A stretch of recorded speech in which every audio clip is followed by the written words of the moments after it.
And a welcome here to Wake Up Call with Dan Tortora. I appreciate being here with you every Monday through Friday between 9 a.m. and 11 a.m. Eastern Time. Hope you're having yourselves a fantastic morning this morning.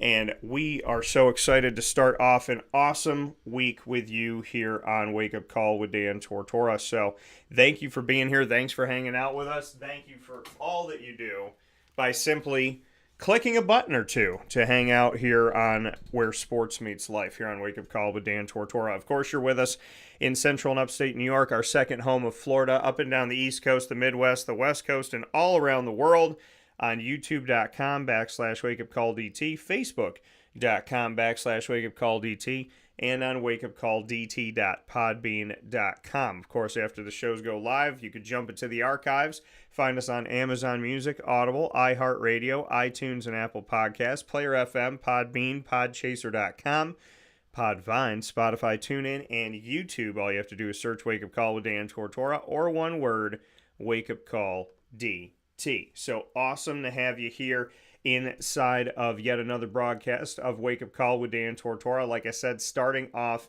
your week this week, and we always start off our weeks here on Wake Up Call with DT and Murphy, where Brendan Murphy, fellow broadcaster and fellow Marywood alum, joins me here on Wake Up Call with Dan Tortora to talk about a bunch of different topics. And today, inside of MonPazPopcorn.com is What's Poppin'.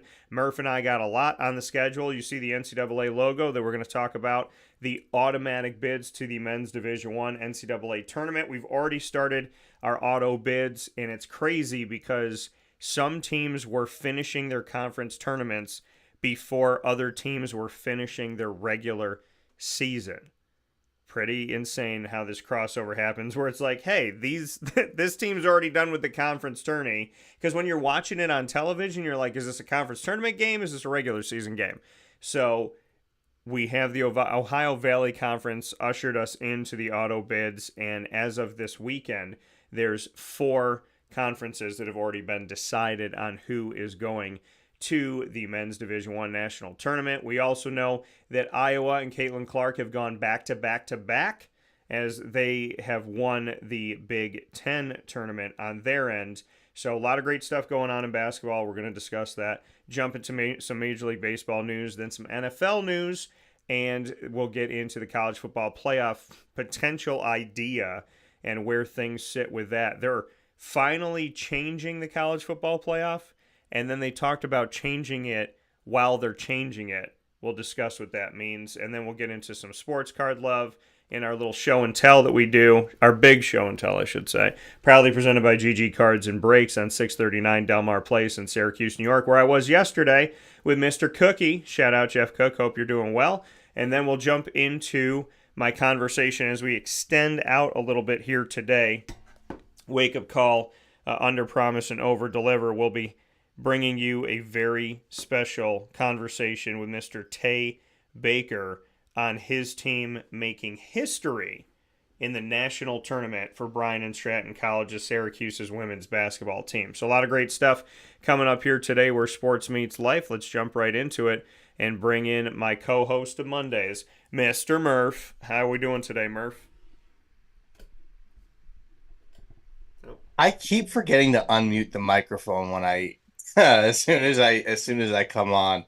Yeah. So I keep the microphone muted Yeah. when you're talking, just in case like I'm looking at something or whatever, or something goes off, so I'm not like interrupting you with noise. And that's 2 weeks in a row that I've forgotten to hit the button to unmute the microphone. It's like, how are you doing, Murph? And it's like, Yeah, no, but I mean that's. Hey, listen. I'm trying to read. I'm trying to read the signs here. I'm trying to understand. I'm learning as I go, and I feel like it challenges me to try and see what you're Mm-hmm. saying. But the first topic of today that we're going to hop right into is the fact that we are officially in conference tournament time. Some conferences have been in conference tournament time. Other conferences are getting into it.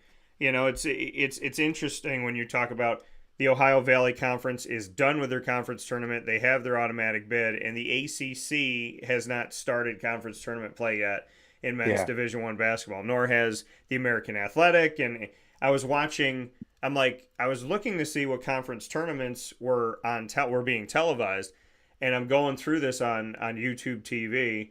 And as I'm looking at it, I found like all of these Pac-12 games, but they were all going on at the same time, and none of them were at a central location. So I was like, what is happening right now? I know. And it throws you off because when you get into conference tournament time, you're into conference tournament time.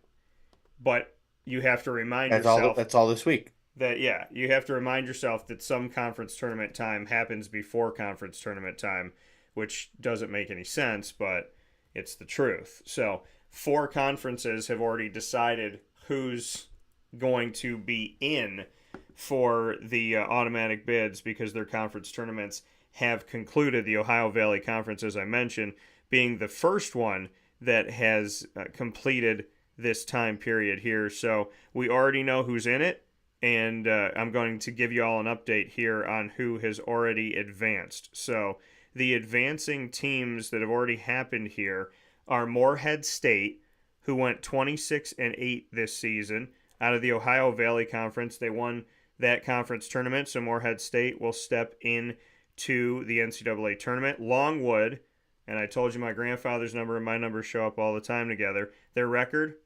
21-13. Longwood won the Big South, and they won that yesterday. They will head to the NCAA tournament for Division One men's basketball. Drake won the 28-6 record for Drake, and that's a reference to Soulja Boy's interview. I think it was on Sirius Radio about Drake the rapper. But if you don't know, and you're like, why did he do that? Missouri Valley Conference, the MVC. Drake is going forward, and then I believe this team is from down in the south here in the great state of Florida, out of the A-Sun, Stetson. I had a feeling about them, and I did. I'm not just saying that to you folks. We don't tell lies on this show. Stetson 22-12. They're heading to the tournament as well. So I had a good feeling about Stetson. I don't feel like maybe they were getting some credit there, but they did it. They made it. So here, the conference tournaments, there's 32 conferences. So now that 4 of them have been decided, there's 28 left. The America East will be decided on March Go 6th. Stony Brook. Yeah, so there's actually Stony Brook's not in it anymore. Of course not. They're in the C. They stink. That's why. Oh, wait, didn't they change conferences? They're in the CAA. Yeah. Oh, that's right. That's right. Yeah, they're in. That's the only reason I really knew the America East was because of Stony Brook. Yeah, and the reason why I know about that very quickly was because my cousin, I call her my little sister, but Franny is playing for Stony Brook's women's lacrosse team. And so when they made that switch, they made the switch before she got there. So it was already going to be like happening once she got there and whatnot. So I'm super, obviously happy for her. And their team has been one of the top 3 teams in the nation, whoever they're playing. And they challenge themselves like crazy out there. And they have been for like the last half decade. Yeah. But I will say this. The only reason I know anything at all about Stony Brook lacrosse is because one of my best friends from college, his girlfriend played at Stony Brook on the lacrosse team for 5 years. Yeah. And her sister played for 4 years and ended up being the number 1 pick in the National Women's Lacrosse League draft like 3 or 4 years ago. So that's literally the only reason I knew anything about Stony Brook lacrosse. And we'd periodically, watch games. Like if they were on and we didn't have anything going on and my buddy was in the room, he's like, you want to watch our game? I'm like, yeah, sure. So we'd watch the games and we were very sad that they didn't get to win a national championship when they were there, and we were kind of rooting for it, but unfortunately that was the way it is. But hopefully, Franny's team is able to do that in the near future Yeah, and because they are very, very good at women's lacrosse. yeah, they challenge themselves like crazy too. And their coach will be playing all over the country and teams from all different conferences. The non-conference schedule is intense. So, I'm very excited for Franny to get out onto the field. It's been a long road back, and I look forward to her being able to get back there very soon. So God bless you, Fran, and your brother loves you. So the America East, the AAC, the American Athletic, which I should be down in Texas for, the A10, the ACC, the Big 12, the Big East, the Big Sky, the Big. Why don't you? So then, why don't you let me take over the show and you hop on a flight to Houston, and I'll take care of the show for the next 2 hours. There you go. But no, I mean, I should. Well, so I will be We have something going on with family, and I appreciate everybody's prayers that have come in. So we got some stuff family wise, and then I'll be heading down for hopefully the quarters, the semis, and the finals. Never been to the AAC on site. They've been gracious to virtually bring me in and allowed me to do interviews with their coaches for many years now, starting during COVID. And, coming off of that. So I thank them tremendously for everything that the American continues to do, and Commissioner Mike Oresco and Chuck Sullivan and everybody that's a part, and Tom and everybody there on site and off site that does an incredible job that sets the bar extremely high for me when it comes to the American Athletic Conference. If every conference acted like them and treated people the way that they did, I mean, they're incredible. And not that other conferences aren't fantastic. I'm just saying the Americans top notch. Big West, the CAA, CUSA, Horizon, Ivy, MAAC, MAC, MEAC, MWC, WNBC, the Northeast, the OVC, the Pac-12 for one more year, the Patriot, the SEC, the Southern, the Southland, the SWAC, the Summit, the Sun Belt, the WAC, and the WCC.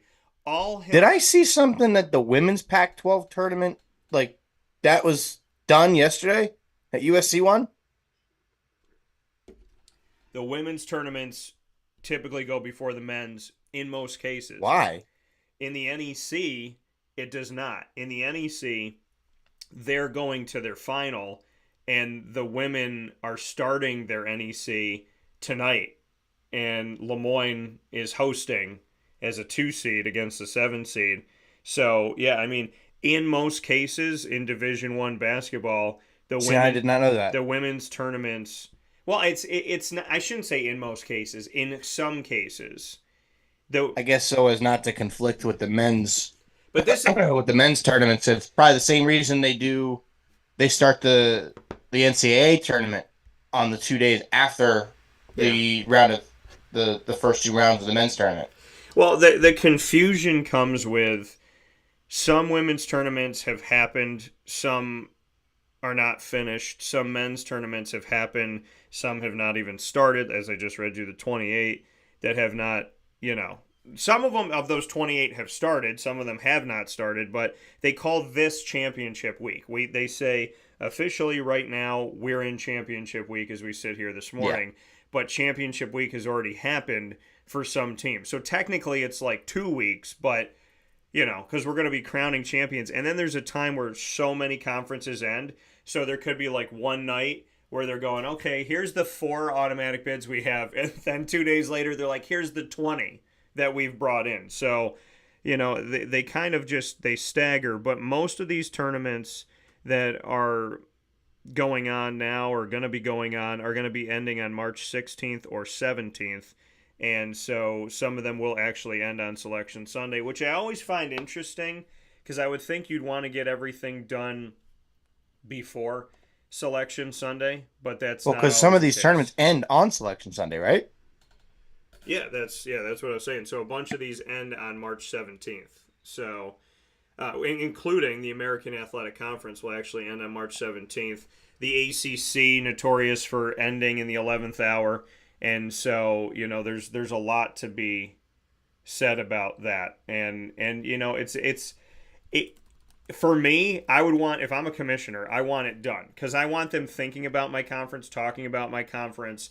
I don't want my conference ending 2 hours before it's picked, but that also goes to show you that, you know, and I've seen some like memes and sort of videos out there about it, that it's like they've already decided who's getting in.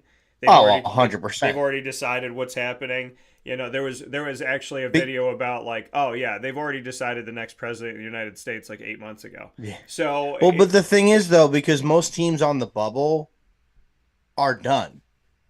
Most of the teams that are going to be around the bubble are nowhere near the champion, like nowhere near the championship in their conference tournaments. Like now, if you have one team that's an 8 seed that's on the bubble that makes a run to their conference championship, even if they don't win, then yeah, maybe that changes things. But I would think for the most part, the field is set.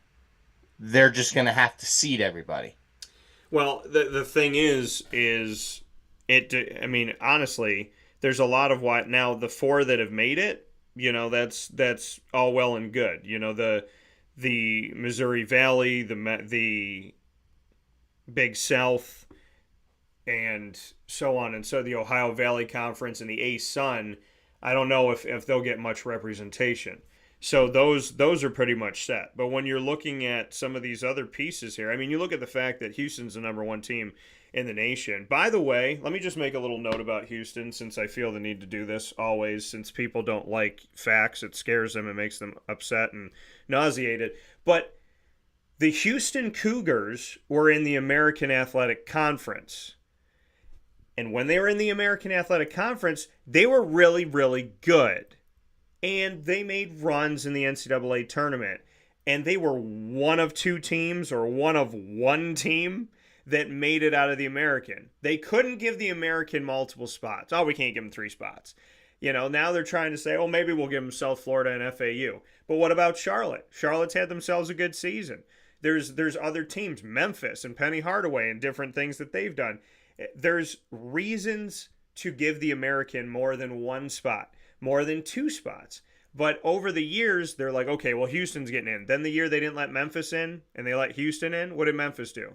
They won the NIT. They ran through the thing, and Penny Hardaway was like, okay, I told you all you were wrong, and now you know that you're wrong, so let's just move on and admit that you're wrong and put us in next year.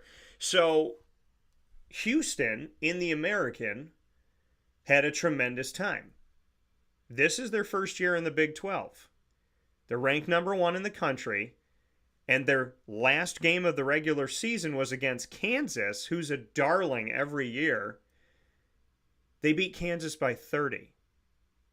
So now Houston. Don't pick Kansas in the tournament, folks. So now the world goes, wow, you know, Houston, they're a really good Big 12 team. And it's like, no, Houston's a very good team, period. Kelvin Sampson, his recruiting, and his staff have put together a good program for multiple years. And in the American, you didn't pay attention to them. In the Big 12, now you do, because they have a different logo on their jersey. But Houston's still Houston, baby.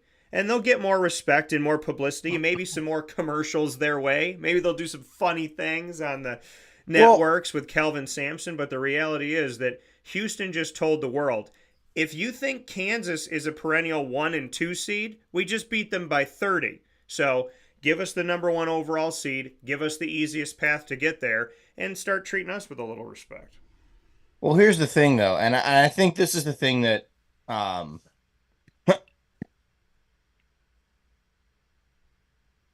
jeez, trying to get a little clear my throat in here, and the button will not work. My cough button, my mute button is oh.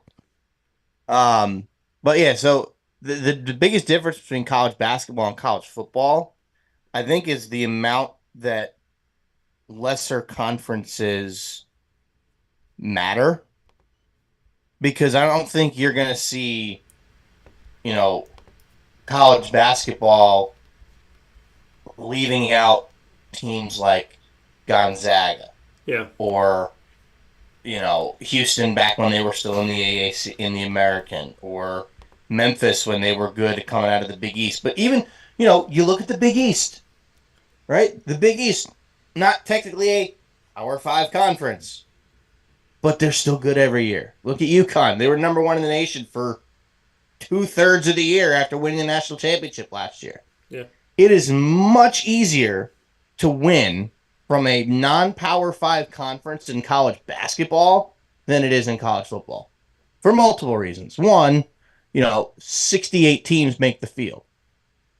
You can have someone random that a school you've never heard of. Now, think about some of the Cinderellas that we see. Granted, most of them are low seed conference tournament winners. You're not going to see any other schools from their conference in the tournament at all. But look at Loyola Chicago. That's the perfect one from 3 or 4 years ago. No, 3 or 4 years ago would have been 2020. I think it was 2021 or 2019. I don't remember off the top of my head. But Loyola Chicago, we had never even heard of them. Some of these schools we've never even heard of. I guarantee you there were people that never heard of Fairleigh Dickinson last year. Yeah. The only reason I knew who Fairleigh Dickinson was because I had a friend or two from high school that went there to play basketball and didn't make the team. But, you see a lot of these teams that just from the most random conference ever, like the MAAC or the Mountain West is pretty good, but from whatever conference that you can imagine that you've never even heard of, that will shock everybody because they go on a run. And realistically, it's 7 games that you have to win? 6. 6? Mm-hmm. It's 6 games. You have to win 6 games in a row to win the national championship. 7 if you're playing in a play-in game. Mm-hmm. Which I don't think we've ever seen anybody from a play-in make it. No, we have seen runs, but we haven't seen a national title from a play-in game. Yeah. So you think of it this way, and you see all these teams that could possibly do it. It only takes 6 games. It takes 6 games. Butler, 2 years in a row. Who the heck knew who Butler was prior to Gordon Hayward being there? It was Gordon Hayward, right? Yeah, I'm pretty sure. Yeah, no, it was Butler. Well, Butler. Because I was going to say, I'm trying to remember who their best player was because I remember it was somebody that went to the NBA and was really good. Yeah, there's more than one that came out of there. Maybe I'm an enigma, but I knew Butler in high school because Butler was making runs, but there was a time but let's be honest, there's a lot of people, especially in my generation, had no clue who Butler was. There was a time where there's teams Gonzaga wasn't unknown. There's teams that have won big games against good teams. Lehigh University beating Duke. Yeah. I guarantee you people didn't know who Lehigh was. I know Syracuse considering I can get there in 35 minutes. Yeah. Fans don't want to hear this. Right on the Delaware. Richmond, when they beat Syracuse as a 15 seed. Yeah. That's another one. Where you're I don't even know. I think a lot of the ones that are named after cities, like Lehigh, Richmond, those you can kind of understand. You kind of have an idea who they are. You just didn't know if they were Division I or anything. Yeah. But some of these schools that you'll see beat teams, you're like, who? And you're like, oh, that's awesome. You're bought in and everything, right? But that's the difference between college football and college basketball. And I want to bring up college baseball too for the same reason as college basketball. Now, granted, to win a national championship in college baseball, you have to win a lot more games. Yeah. You got to beat these teams in series. Now, you have the regionals, you have the super regionals, and you have the College World Series. The regionals is like a round robin thing. Whoever wins the pool comes out. So everybody plays everybody, and there's a losers bracket, and then that's how you win the regional. There's 16 regionals. There's 4 teams in each pool, 16 regionals. 1 team advances from each, then you go to the super regionals. 1 team hosts, and it's a 3-game series. That's the 3, and then you go to the College World Series, where it becomes round robin, it's round robin until you get to the final 4 teams, I believe, and then it's 3-game series. So the thing you can take away from it though, with college baseball, now we talked about Stetson earlier. Stetson won their conference tournament, and they're going to go to the NCAA tournament this year. Yeah. Stetson has always been known for having a really good baseball program for years. Corey Kluber and Jacob deGrom both went there. Each won 2 Cy Youngs. Jacob deGrom, arguably the best pitcher I've ever seen with my own 2 eyes. So, they've had some really good players come through Stetson. And that's a good program in terms of baseball. Now, granted, you can make the argument that the SEC absolutely dominates college baseball. Because they do. You know, the last couple of years, you've had SEC versus SEC national championships. And that's not, you know, this is nothing to do with, you know, them putting 4 teams in, and it's 3 SEC teams and an ACC team. Right? The Final Four last year was Florida, TCU out of the Big 12, or TCU out of the Big 12, Wake Forest, who still has one of the best pitching staffs in all college baseball, and LSU. And LSU went on to win the national championship, beating Florida in 3 games. But SEC versus SEC in the national championship is not uncommon. Yeah. But the difference is how you get there.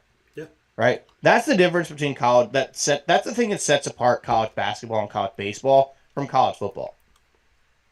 It's easy to win at it. Well, it's not easy to win from a mid-major as a mid-major school, but it's easier to get to the playoffs and win a national championship than it would be in college football. Now, even with the 12-team playoff that we're going to have in college football, it's going to make things more difficult.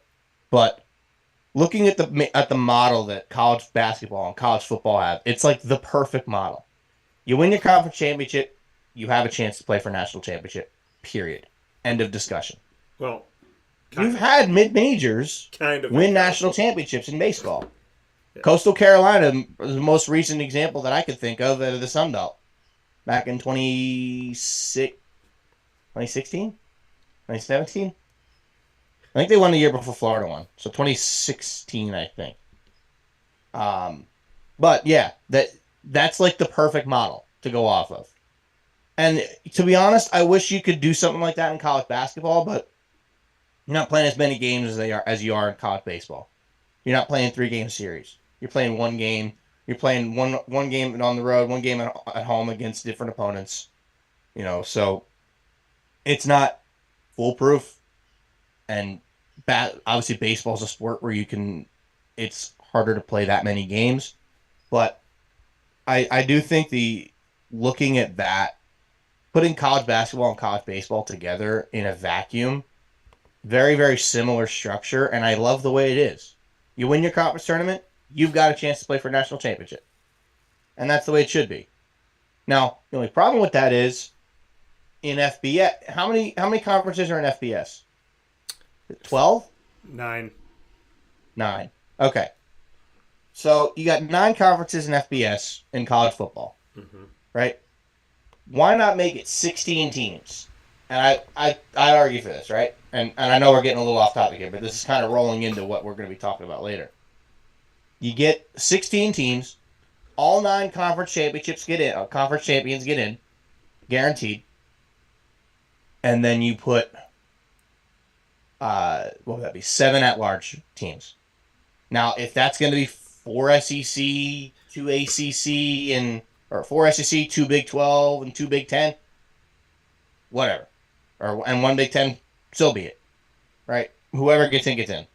But you win your conference championship in FBS, you got a shot at least to play for a national championship. Yeah. I know it may not be entertaining. I know there's going to be a conference champion from, I don't know, whatever the lowest rated mid-major or FBS program is that wins a national championship, will probably get their doors blown off by somebody.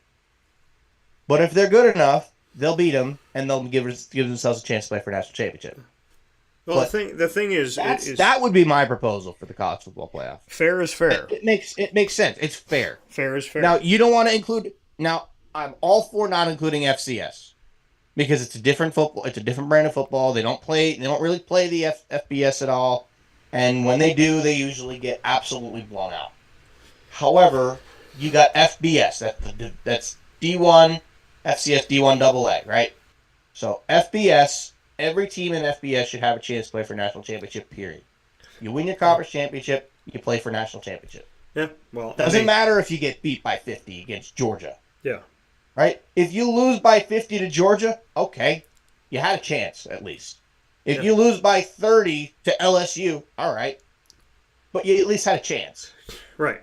And that would be my argument. And to bring up what you were talking about, in college basketball, there's 32 conferences, 32 automatic bids, 36 at-large bids, and every conference is represented. My only thing that I scoff at in the NCAA tournament is how many? When you win your conference tournament, that gives you an automatic bid, but not to everybody. Some of those conferences that win have to play a play-in game. And so, to me, it's that I don't like. You're telling the country, if you win your conference tournament, you're automatically in the NCAA tournament, you're in the field. But you're not. Because if you're in the play-in game, they're saying, congratulations for winning your conference tournament, MEAC. But the Big 12 won their conference tournament. They got a 2 seed. You won your conference tournament, and you're a 16 seed with a play-in game in Dayton, Ohio that you play on Tuesday. And if you win that game, then you get in, and then you get to play a number 1 seed. The way that I look at it is there should be no teams. Call it what it is. When they say the last 4 in, the last 8 in, here's the last 4 that we had and the last 4 that we had get in. Here are the teams that just barely made the tournament. If they just barely made the tournament, then those are your 8 teams to play in the first 4 games. You don't say, we're going to bring in the 9th team from the Big Ten and give them a 10 seed, and then we're going to take Drake and we're going to make Drake play an 11 seed play-in game, and we're going to make Texas Southern's used to play play-in games. To me, if you're one of 32 conference champions, you are in the tournament in the field of 64. You're not playing a play-in game. You're not being punished because, you're in, but then when you get in, we still rank you all 1 through 68. So we're going to put those all back here because then don't call it the last 4 in. Don't call it the last 8 in. The teams that are fighting at large to get into the tournament are the only teams that should be fighting in play-in games to get in. A conference tournament champion should never have to try to get in the tournament that they've been. Then don't call it an automatic bid. Call it a preliminary automatic bid. Call it a kind of automatic bid. Because it's not an automatic bid to say if you win the ACC, you're in. If you win the Northeast Conference, you got to go to Dayton and you got to play 2 days earlier and hope to God you can get into the tournament that we told you were already in. That needs to change. And I'm 100% with you on that. My firm belief is that the play-in games, first of all, why is it always a 16 and an 11?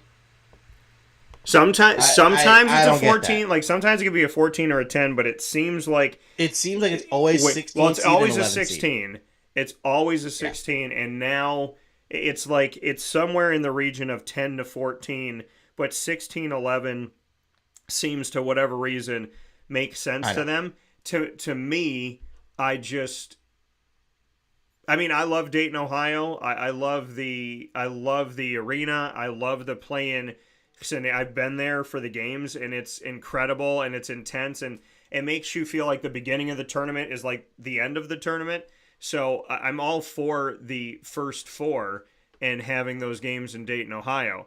I just think that the 7th best team from the ACC and the 9th best team from the Big Ten and the 5th best team from the Big East and the 5th best team from the Mountain West and whatever and whoever, those are the games that should be playing in there. If you're saying these teams barely got in on the skin of their teeth, that's the definition of playing. I firmly agree with you on that. And my big thing is, first of all, get rid of the whole 16 seed plays a play-in game.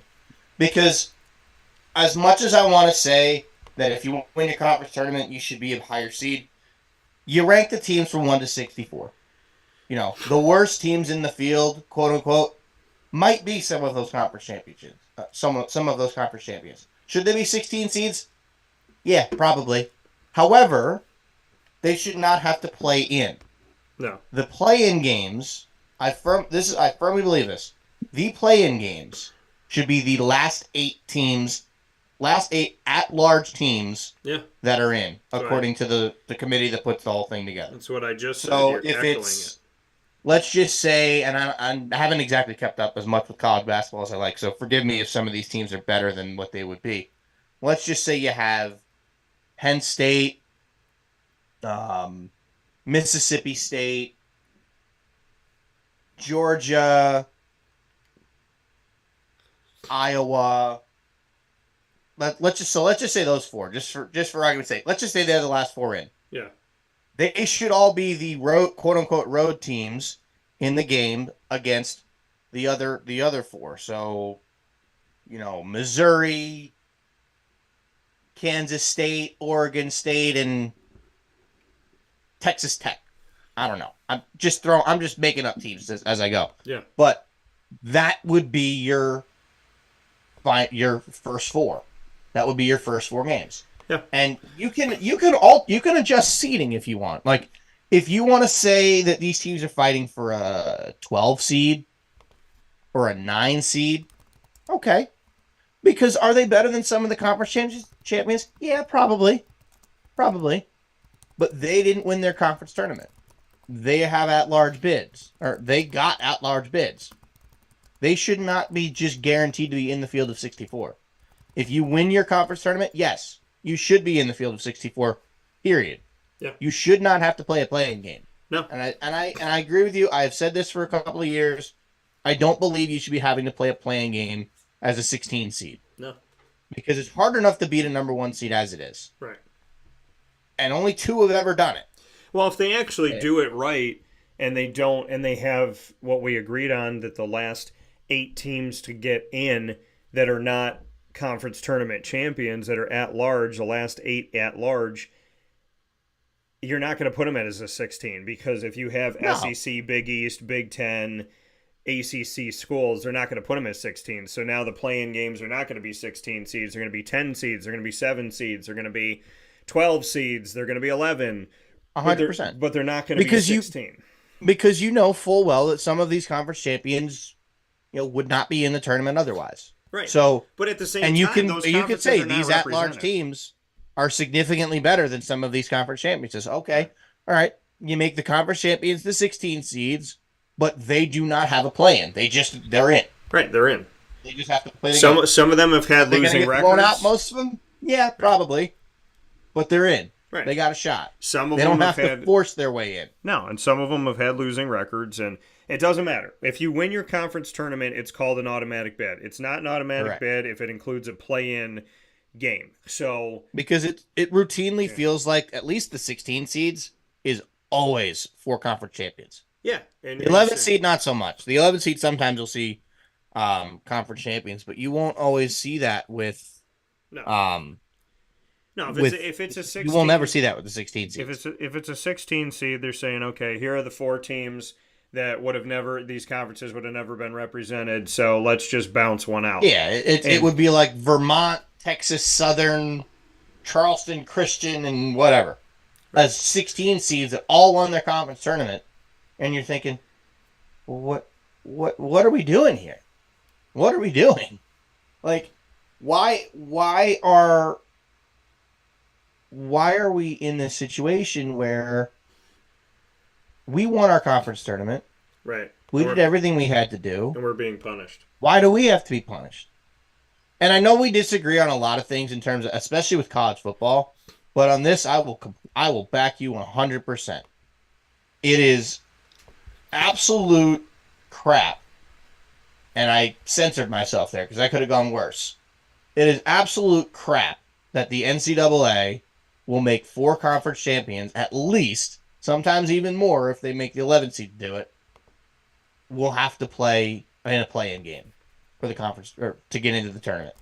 Now, I know they say, well, they are in the tournament, they're in the field of 68, but it's not the field of 68, it's the field of 64 that you want to be in. Right.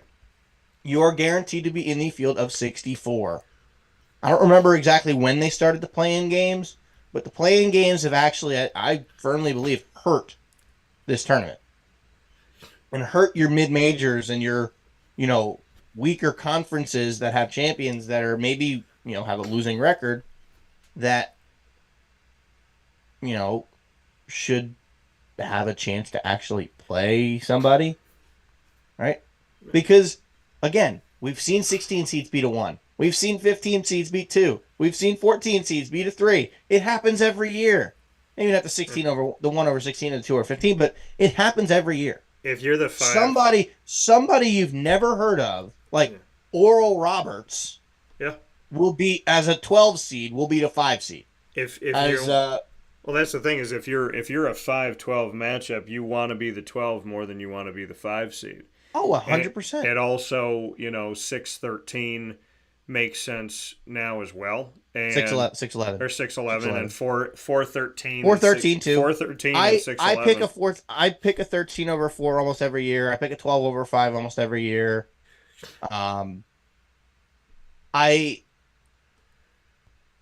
I have picked a 14 over a 3.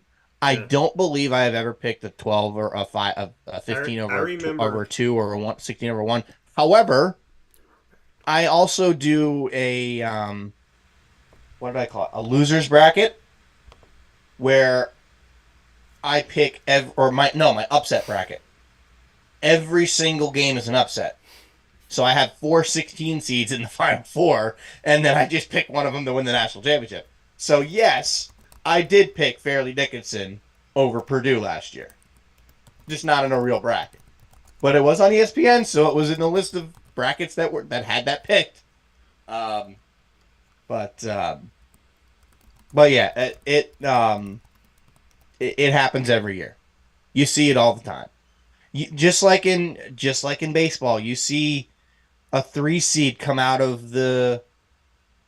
Let's see. You see a 3-seeded Stetson or a 3-seeded Coastal Carolina, even though both of those teams are pretty good this year, come out of the Nashville Regional where they beat Vanderbilt and go to the Super Regionals and go and play, like, I don't know, LSU or whatever. But it happens every single year. Every year. And that's no different than seeing a 14 beat a 3 or a 15 beating a 2. Yeah. But that's the best part about it. That's why it's called March Madness. And it's honestly, and I don't watch a whole lot of college basketball during the regular season. I'm the first to admit that. I've watched some games. Like, if I'm scrolling through and there's a game on, I'll be like, especially, it's usually at night when I'm in the center and at work and I'm by myself, and I'll throw on the TV and I'm like, let's see if there's a decent college basketball game on. Like, I know I had a Syracuse game on at one point. I've had, let's see, I think I had on a Duke game at one point. I don't remember who they were playing or anything, but I don't watch college basketball until the tournament. So my picks are strictly, I look at who their wins are against. I have no idea anything about their teams. So I just make picks. I got lucky. I got really lucky with UConn last year. I will say that. But I had a good feeling about UConn. And I've always had a soft spot for UConn. But it's going to happen every year. But that's why I love March Madness. That's why people love March Madness. Because anything can happen. There has never been a perfect bracket. And there never will be a perfect bracket. The chances of it are like 1 in 62 billion to have a perfect bracket. Something like that. I remember seeing the statistic. I don't remember exactly what it was. But it's so unbelievably rare or impossible for that to happen that nobody knows what the heck's going to happen. Yeah. No one knows who's going to win the national championship. UConn won the national championship, I'm pretty sure, as an 8 seed back when Kemba Walker was there. Or one of their 2 national championships in that time period was they were an 8 seed. I don't remember which one, but I'm pretty sure one of them was an 8 seed. You might remember better than me. But it can happen. Butler made the national championship twice in a row as an 8, and then I think they were like a 6 the next year. It can happen, folks. Yeah, listen, the college football, college basketball, college baseball, when we put it all together, college football is not fair. And It's the worst playoff format. it's not fair because it's set up to not be fair, because the reality is what I predicted almost 3 years ago now. The SEC can go off on their own. The Big Ten could go with them. If you put the Big Ten and the SEC together, but that's it would be so it would basically be like that's college football. But that's where we're at. If Clemson, Florida State join the SEC and Notre Dame joins the Big Ten, then you have all the major logos of college football within two conferences. For the most part, you have your Texas, you have your Oklahoma, you have LSU, you have Georgia, you have Tennessee, you have Florida, you have Alabama, you have Auburn, you have Penn State, Ohio State, Michigan, Notre Dame. I mean, Clemson, FSU. If they were all Oregon, there, USC, if they were all there together, UCLA, Washington, they're all in the Big Ten now. If those last few chips fall, then college football will have a college football playoff between the SEC and the Big Ten.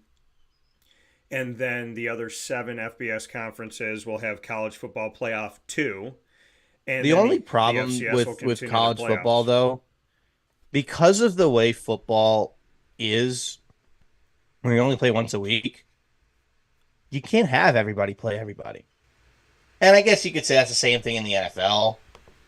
But if you had like the two, let's just say you literally break up college football into 2 conferences. Absolutely everybody is in those 2 conferences. You've got the SEC and the Big Ten. And those are your conferences. Yep. Like the AFC and the NFC and the NFL. You will have rotations of who plays who. Right? And you'll have the lower teams play the higher, the usual lower teams play the higher teams in a way to get there. So everybody plays everybody within their conference. Right? And then you pick 6 teams from the SEC, 6 teams from the Big Ten. They play playoffs against each other, and then you have a Big Ten versus SEC national championship game, just like the Super Bowl. Yeah, I've said that. Who can go wrong? Many, many times here on the show. But then that gives. So let's just say all 9 FBS conferences merge together into the Big Ten and the SEC. Everybody plays everybody to a degree, right? Because those conferences would be 120 teams deep, or 60 teams deep on each side. So you'd only get to play 10 or 12 games again. Probably only 10 games, I would assume, because that's a lot for college guys. Because it's 10 games, you'd then have 5. You'd have to win 4 to win the national championship in the playoffs. Maybe 11 or 12. I think you can get away with that. Because it also preps you for the NFL too, which is good. But you play all those games, and then now you have this big tournament. Let's just say you let 8 teams in, right? And it's 16 teams that make it, and it's just simply based on record. Not who you played, record. Just like the NFL. But you've got to make the lower end schools that would normally play each other play the big cojones. You're going to have to make, give me like a random FBS school. Kent State. Just somebody random. Kent State. You got to make Kent State play Oregon. You've got to make USF, South Florida. You've got to make them play Clemson or Miami. Now, yes, that takes it makes it easy for the big teams. Now, you've got to mix it up. So, like, you got to play some schools that we think are at the top. You got to play some schools near the bottom, because the bottom schools need to play the top teams. The top teams need to play the mid teams. And the top teams need to play each other in some cases. Or some games you'll have against the bottom, against the middle, and against the top. Should be about an equal number of each. The 8 best records get in. If there are ties, you come up with a good tiebreaker. But I would imagine 8 teams in 10 games, you'll probably have a bunch of undefeateds. You might have a few 1 or 2 loss teams. You might even have a 3 or 4 loss team get in, right? I don't necessarily think that'll be the case, but it would be however it's divided up. But I think that would make a lot of sense because you literally would turn it into a gigantic version of the NFL. Yeah. With 2 conferences. What I like is if we can live in a world where each of the conferences, like we talked about earlier, if each of the conferences can be represented in the college football playoff, because there's no point in having a conference championship if you're not guaranteed an automatic bid. That's what you get when you win it. You have the opportunity in college basketball to step forward. You have the opportunity in college basketball to have a place. College basketball needs to, as we talked about, do away with conference tournament champions in play-in games, but beyond that, giving 32 conferences 32, getting an automatic bid from each is the right thing to do. College football needs to look at that. They only have 9 conferences, and if you want to move it to 12, and you talked about 14, well, you just simply look at it like this. If there's 9 conferences, if you got 12 or 14, then that's the 9 plus 3. That's the 9 plus 5. And then people say, well, what about Notre Dame? And I said, let's make this very simple. If you want Notre Dame to play nice with everybody, all you have to do to Notre Dame is tell them you cannot qualify for the college football playoff if you're not part of a conference. There's only 2 teams left in college football Division 1A that don't have a home. Notre Dame and UConn. UMass will have a home in July 1st, 2025. They're going to the MAC, the MAC. We know that Army is following Navy in giving up their independent football world to join a conference, as they will join the American on July 1st of 2024 of this year.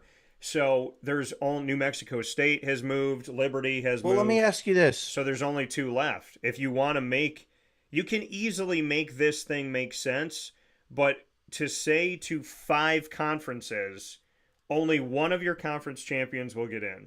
And that one that gets in is guaranteed nothing but a spot. So we could give them the 12 seed and make them go on the road and play Alabama in round 1. And then they'll play on the road their entire tournament. So congratulations, Coastal Carolina. The Sun Belt was considered higher than the MAC, the CUSA, the Mountain West, and the American. Well, let's be honest, though. But if they put them there, that would be no different than a conference champion 16 seed going to play a 1 seed. But the issue is no different. The issue is you're taking 5 conferences times, so you're taking over 50 teams in Division 1A FBS football. You're taking over 50 teams. You're going to let one in, and you're going to screw that one over to the best of your ability to make their life be, okay, if you want to get to the national championship, you have to play Auburn, then you have to play Alabama, then you have to play Clemson, then you have to play Ohio State. Good luck. Where these other ones, I do think that team should be. I honestly believe that team should be the 5 seed. Right, but they're not going to do that because I know Notre Dame has the opportunity of getting the 5 seed because Notre Dame. But let me has ask to you get this though: treatment. Notre Dame has been playing in the ACC in basketball for years. They've been playing in every. I'm pretty sport. sure they play in the ACC in baseball too. No, they play in the ACC in almost every single sport. So Notre Dame's history is. But why not football? In the Big East, Notre Dame played. Is it their stupid contract with NBC? Notre Dame played every sport in the Big East except for football. When they moved to the ACC, they brought the same plan from the Big East, which was, we will be a part of your conference. You will share your money with us. You will give us a piece of the pie, and we will not give you football. And I don't know how Notre Dame or anybody can go to a conference and say, our most lucrative product, we will keep 100% of, and our other sports, you will give us money. So in the ACC, in everything but football, you're going to cut everything into 15 slices, and Notre Dame gets a slice of the pie. But in football, we're going to get 100%. So we're going to get all this revenue sharing with the ACC and the ACC network and ESPN, and then we're also going to keep 100% of NBC. Yeah, but that's the thing. It's the NBC deal. NBC pays millions to have Notre Dame games. But that's also why teams want to play Notre Dame, because they get money for it. So, I I don't think it'll ever happen. Them going to a conference full time. 2020, it made perfect sense because of the COVID thing. Because you're only playing in conference. Who are they going to play? But all they So have that to made do, sense. all they That have made to do sense. is tell them exactly what I said. You Yeah. cannot qualify for the college football playoff unless you're in a conference. And then there would be a rude awakening from the ACC when Notre Dame joins the Big Ten. So, but I actually think the Big Ten makes more sense for them. they do. It makes more sense geographically. Because Their rivalries are Mhm. in the Big Ten. Their rivalries are not in the ACC. If they join the Big Ten as a total full member, speaking of Notre Dame, then they have Michigan, they have Ohio State, they have that history. They have they won't have Stanford. Penn State, They'll have USC. They will have UCLA, Penn geographical. State, They'll have geographical Iowa. Yeah, connection. So exactly. it makes more sense for Notre Dame monetarily. It makes more sense for Notre Dame travel wise. It makes more sense for Notre Dame's history in football, and it makes more sense in putting them on that side because if they do what I've said that I think could happen, where the SEC and the Big Ten break away and form their own league, that the SEC would have their own tournament, the Big Ten would have their own tournament, and the winners of these mini college football playoffs, if you will, would play each other. Notre Dame has a better road to the national championship being a Big Ten school than if they're an SEC school. Correct. So, I mean, what it comes down to, and we've broken it down through basketball, baseball, and football, but what it comes down to is fairness. And college basketball has kind of gotten it right, but they're missing out on the play-in game thing. That's why I think college baseball is the best tournament format.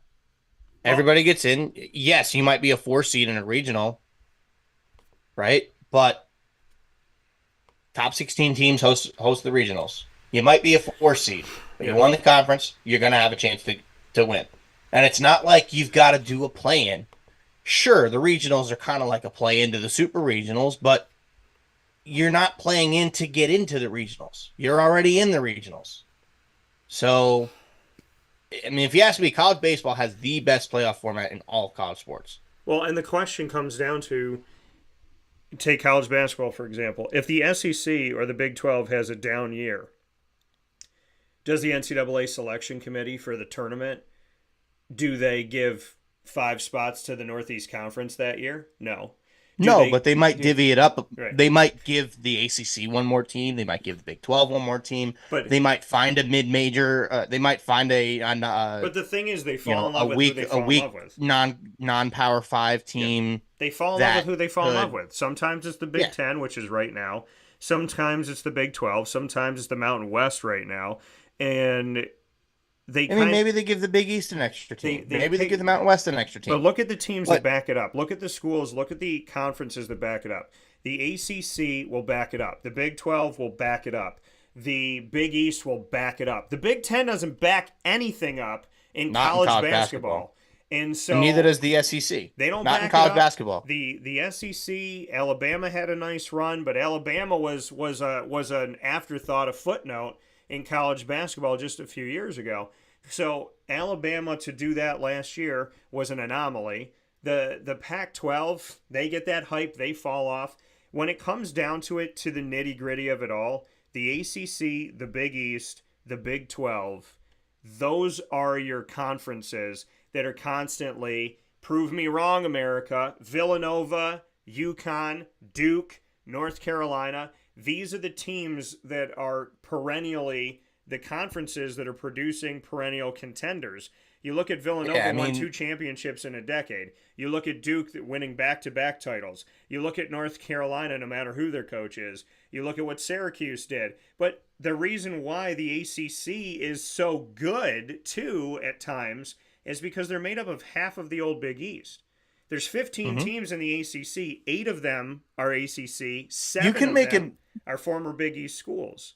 So, you could make a serious argument that the OG Big East and the ACC were the 2 best conferences in college basketball at the time. The thing about the ACC is the ACC, I mean, they had Maryland had good moments, and obviously North Carolina and Duke perennially.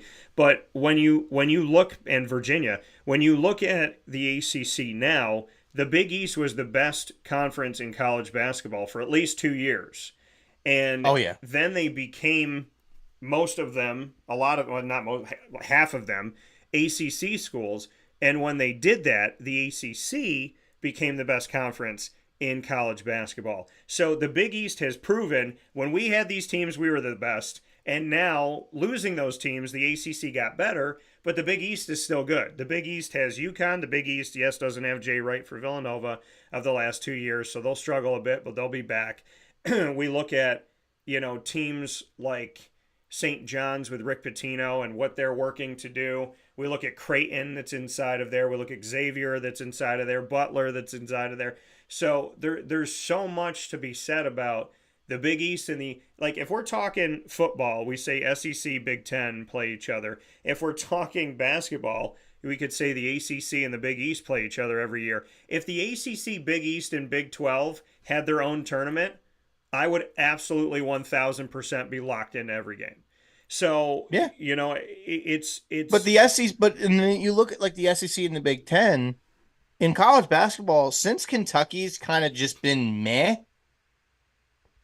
they really haven't had many good teams in college basketball. That's why, Florida's had their moments. Alabama was good last year. Yeah. They were pretty good again this year. Auburn had moments with Bruce Pearl. Auburn's had moments, but you don't have that top tier, top of the cream of the crop schools like you would in the ACC or the Big East, or like what the Mountain West has had with is Gonzaga still in the Mountain West?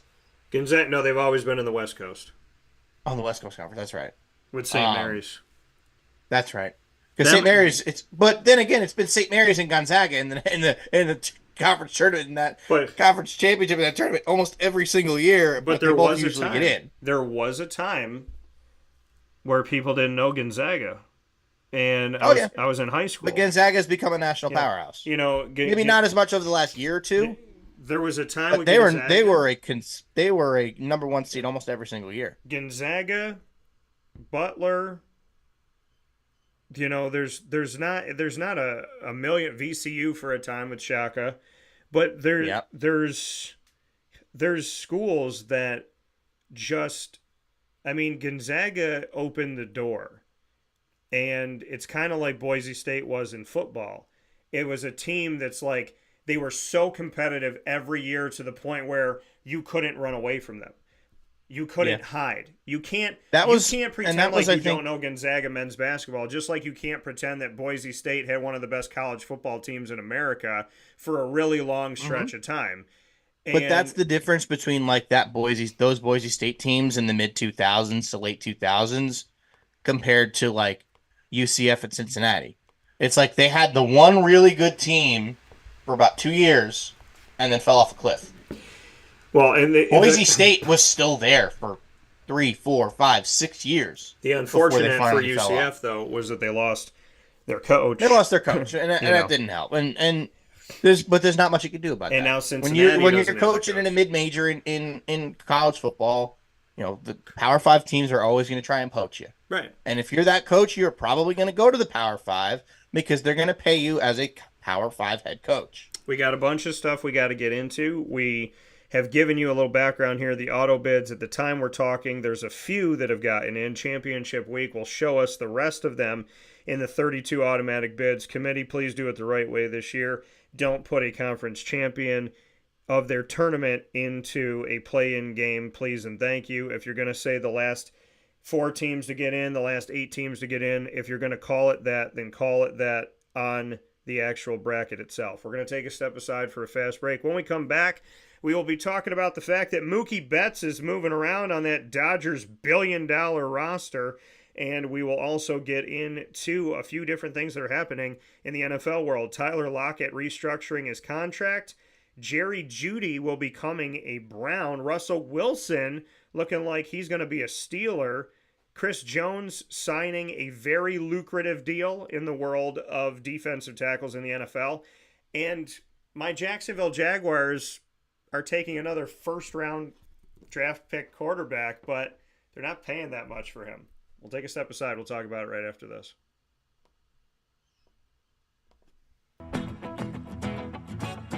Hi, This is Amy from Mother's Cupboard, home of the whole frittata. We are open daily 6 a.m. to 1:30 p.m. For takeout orders, call 315-432-0942 and tune in to Wake Up Call with Dan Tortora for our monthly food challenge and try our Wake Up Call signature menu item available 7 days a week. Here at Mother's Cupboard, we are Central New York, and it's our honor to serve you. Ma and Pa's Kettle Corn and Popcorn Factory remind us that every day is worth celebrating at 201 7th North Street in Liverpool, New York. Open Monday through Saturday in-store and always online at maandpaspopcorn.com. Serving our Central New York community and beyond, order anywhere, anytime at maandpaspopcorn.com. Stop in to get a tin at Ma and Pa's on 201 7th North Street in Liverpool, New York to get your half-price refills for the rest of your life. Come to Ma and Pa's for your holiday gift giving for family, friends, employees, and clients. And remember, for fundraising and events, to call 315-450-6272. That's 315-450-6272. Ma and Pa's Kettle Corn and Popcorn Factory. How corny are you? This is Jimmer Sikowski, owner-operator of Chick-fil-A Cicero, 7916 Brewerton Road in Cicero, right in front of the Home Depot. I had a deep feeling that God wanted me to do something bigger with my life and to help people, help others. I kept putting Chick-fil-A in my life, and I realized as I was going through the franchise selection process that positively impacting the lives of others was really core to what we do here at Chick-fil-A. First of all, it starts with the food. The food is brought in fresh daily, and we bring in local produce. We prepare to order in the kitchen. We hand bread our chicken. We hand spin our milkshakes. It's great food. It doesn't taste like fast food. I think the second thing is the way people feel when they come in a Chick-fil-A restaurant. It's different. We try to treat people with intentional kindness here, which is very different and deeper than good customer service. And so I think it feels remarkable for most people to come in a Chick-fil-A restaurant. And then lastly, the impact that we try to have in the community is very different. It's a big part of the expectation of every operator of a Chick-fil-A restaurant is that they're actively engaged in their community, they're a leader in the community, and they're making a difference. When they realize that what we're striving to do is to shine a little light in their life, that's a very, very different experience than you will have in any other quick service restaurant. And it's that remarkable experience that I think people will emotionally connect with. Welcome back here to Wake Up Call with Dan Tortora, where sports truly meets that thing called life. We appreciate you being here every Monday through Friday from 9 a.m. to 11 a.m. Eastern time and hanging out here with DT and Murphy on Mondays to start your week off on Wake Up Call. We got a bunch of things to jump through. Little thing here with baseball as PJ and I have been going through all 30 teams. We've been doing it in alphabetical order, so we have our last third of the alphabet coming up here on Wake Up Call. So we have been breaking down who's making moves and who's doing what. Well, in the case of the Los Angeles Dodgers, Mookie Betts moving to shortstop. Gavin Lux is going to second base. So we're seeing some things switching here and switching spots in the infield for Mookie Betts as they're trying to figure all this stuff out with all of the talent that they have with the Los Angeles Dodgers. So shortstop Gavin Lux has struggled with short hop throws to first base. And so, we've seen him move in different places. And now we know that Mookie's going to move. So we'll see how these guys field and what they do. The Los Angeles Dodgers, I asked you in a poll on X, the former Twitter, with all the money that they've spent, will they win the 2024 World Series? And it wasn't crazy off here where you guys were thinking, but over 50% of you said no. You don't think the money's going to turn into a 2024 title. So Mookie Betts is moving. Murph, any thoughts before we jump into the NFL? Well, first things first, thank you, Dodgers, for filling my hole at shortstop on my one Dynasty baseball team. Mookie Betts will now have eligibility at second base, shortstop, and outfield, which will be fantastic.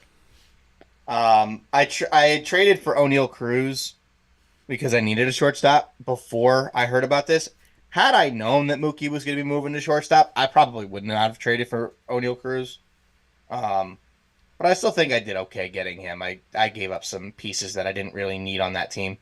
But the thing is with Mookie Betts, he is one of the most, and I'm going to say this, I think he's one of the most underrated players in all of baseball. I think people still underrate him to this day. The reason being, he can play anywhere at an elite level. He can hit you 35, 40 homers, drive in 120, and score 120, and steal 25 to 30 bags. People forget just how good Mookie Betts is. Mookie Betts was the 1A to Mike Trout's 1 for half a decade. He's still that good. He's always on the field. He's very much a team player. He got that massive contract from the Dodgers during the COVID season, after the trade from the Red Sox. Over $300 million. 365, I believe, was the number. When the owners were saying that they were poor and they had no money to spend. But it was the Dodgers. The Dodgers have never been poor. Dodgers have always had money. Dodgers just dropped $1 billion on 2 players. They all got that money. So, yeah, they've always had that money. They all got money. So, the thing is, Mookie Betts is a player that, as great as he is, people forget about him. He's lost in the weeds of the Ronald Acuna, Julio Rodriguez, Fernando Tatis Jr.'s, and all those guys. They forget about Mookie Betts. I traded for Mookie Betts. Now, I don't know how many of you play, fantasy baseball. Now, this is Dynasty, so this is like, your team stays the same every year. You can make trades through the offseason and everything. I was talking to my buddy Trevor about this yesterday. No, maybe Saturday. Maybe Friday night, I think.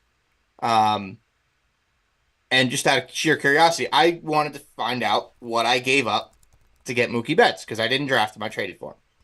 And he was the 2nd overall pick in the draft when we originally did this league.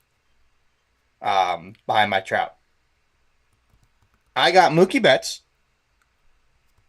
And you can tell me right now if you've heard of these names.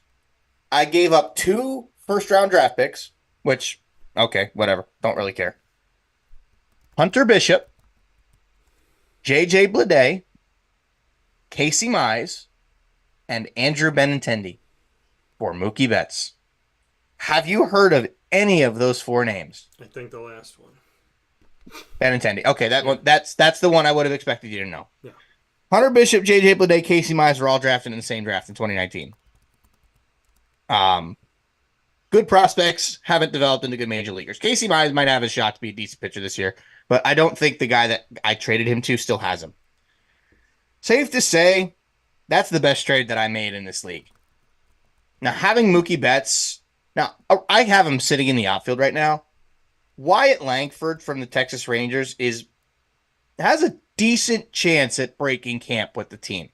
He's hitting like 360 this spring. He's got 3 or 4 home runs, and he might break camp as the opening day DH for them. But they got to find a place for him, so it probably would be DH just because of the, where he is. But if he breaks camp, my outfield situation, Evan Carter, Wyatt Langford, Teoscar Hernandez, George Springer, Jorge Soler, Giancarlo Stanton, Taylor Ward. I could put Mookie Betts at shortstop if I need to. Or I could play him at my extra infield spot. So yeah, that move helps me more than it does anybody else. In terms of my fantasy value for him. Yeah. But it's an interesting move by the Dodgers for sure. They originally said he was going to play second base full time, which, I think that made sense. And then you find out that Gavin Lux is having a hard time getting the throw to first. Now, I think it was a knee issue. It was a knee injury that cost him all of last season. So it's a little surprising that he's not, doesn't have the arm strength to make the throw to first anymore. So I guess he's going to play second base, and I think that's probably the best spot for him at the moment. But yeah, my thought was, who are you to put at shortstop? And then I'm like, wait a minute, Mookie could play shortstop. Mookie played 17 games at shortstop last year. He's versatile. He's a Gold Glove defender. Yeah. He could play the infield. He could play the outfield. He could play shortstop. Hell, he could probably catch if you needed him to. But I think that makes a lot of sense, letting him move there. Let him be versatile. Yeah. He thrives on that. He loves it. That's a cool movie card. And it's called Father's Day, and so the LA patch is on it. It says Father's Day commemorative team patch from the 2023 Topps Baseball Series 2. So it's a commemorative patch to honor Father's Day, and it's Mookie. And we were talking about Mookie, and I just so happened to pick that up at GG Cards and Breaks yesterday at 639 Delmar Place in Syracuse, New York. Got to jump to the NFL. I want to make sure we hit everything because we got a lot of stuff to get into here. Speaking of interesting moves, this Wednesday, pending a physical, the Jacksonville Jaguars will now have 2 quarterbacks drafted in the first round of the 2021 NFL Draft. Their number 1 overall pick, Trevor Lawrence, and the number 15 overall pick, Mac Jones, who was the starter for the New England Patriots. The Jaguars will be giving up 1 6th-round pick in 2024 for the rights to a top 15 pick that was drafted just 3 years ago, and this will be to aid the Jacksonville Jaguars in having a backup. Now, C.J. Beathard is still on staff, and C.J. Beathard did some good things last year, and I don't think that those should go understated.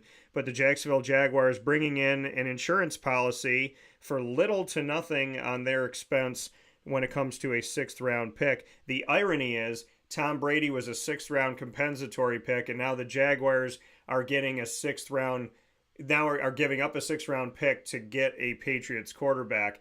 The funny thing about Mac Jones is that Mac Jones calls home Jacksonville. And so he's from Jacksonville, Florida.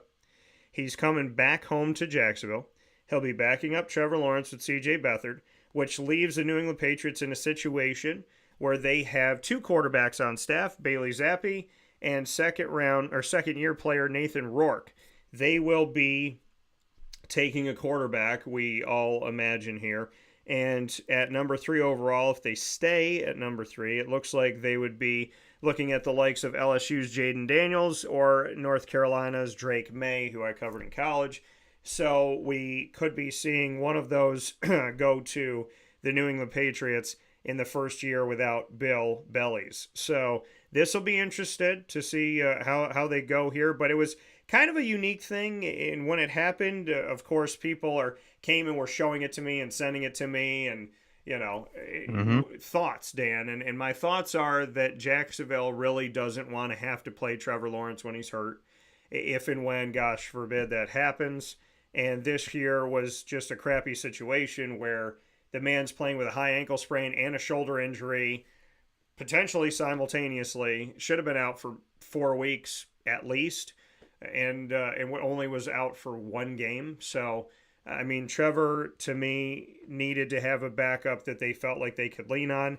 Mac Jones looks to be that for them. So, in that case, I'm happy for them. They're not giving up much for him. They're not giving up a pick above the 6th round, which I'm totally okay with. They're giving up 1 pick. There's nothing for future drafts. There's nothing that we're giving up in capital after 2024. This is literally saying we're going to buy Mac Jones for a 6th-round pick, which I think is very ironic because Tom Brady was a 6th-round pick. And I'm not saying that they're anywhere near the same. I just think it's funny that it's 2 6th-round picks and it's the New England Patriots and it's a quarterback position. Speaking of quarterback, I do want to mention this one too and get your thoughts. Russell Wilson, we look at Russ the Bus. They're giving him an opportunity. They let him know, the Broncos did, that he was going to be allowed to kind of just figure out his life after this, but they granted him permission to begin speaking and meeting with other teams. So instead of just releasing him when they're allowed to do this on Wednesday, the fact that they have had the conversation with him of saying, hey, if you can find a home, if you could find a place for yourself, then please, by all means, go out there and do it. It shows a level of respect between Russell Wilson and the and the Denver Broncos. Instead of saying, hey, on Wednesday, we're just going to bid you adieu and we're going to throw you to the wolves and have a great time out there. In this situation, they said, hey, you could speak to a team before then. Allegedly, he was speaking with the Pittsburgh Steelers, and then he announced himself that he would be signing with the Pittsburgh Steelers. He's 35 years old. He had permission from the Broncos to pursue another NFL team before his official release, like I stated, which would be this Wednesday, March 13th. And Wilson will sign a team-friendly deal with the Steelers. So he put out in a statement via social media, year 13, grateful, and then he added the Steelers there, and very exciting for him to have the opportunity. That's as simple as he wrote it, and this is what we're looking at here. He still will get paid $38 million of his salary. The Broncos still have to pay him almost $40 million, but he'll be going. Sucks for them. Well, that's how this stuff happens, man. So he's going to the Pittsburgh Steelers. Pittsburgh Steelers, looking at what they've had Mitch Trubisky, they've had Kenny Pickett, they've had Mason Rudolph. Now Russell Wilson is going to be competing with all of them to show if in year 13, well, not Mitch. Some more in the tank. Mitch is going to Buffalo. Well, Mitch is, yeah. But, well, we'll see. Guys like Mitch and Josh Dobbs always seem to find their way back to the teams they were on. But for now, Mason Rudolph, who started the end of the season, Kenny Pickett, who was drafted within the last couple of years here, and Russell Wilson, who's going into year 13, will all be competing for the starting job. As of right now, people would probably expect to say Russ, then Mason, then Kenny, but it looks to be, in my opinion, probably an open competition at this point. I think so, but I also think Kenny Pickett's going to be the backup.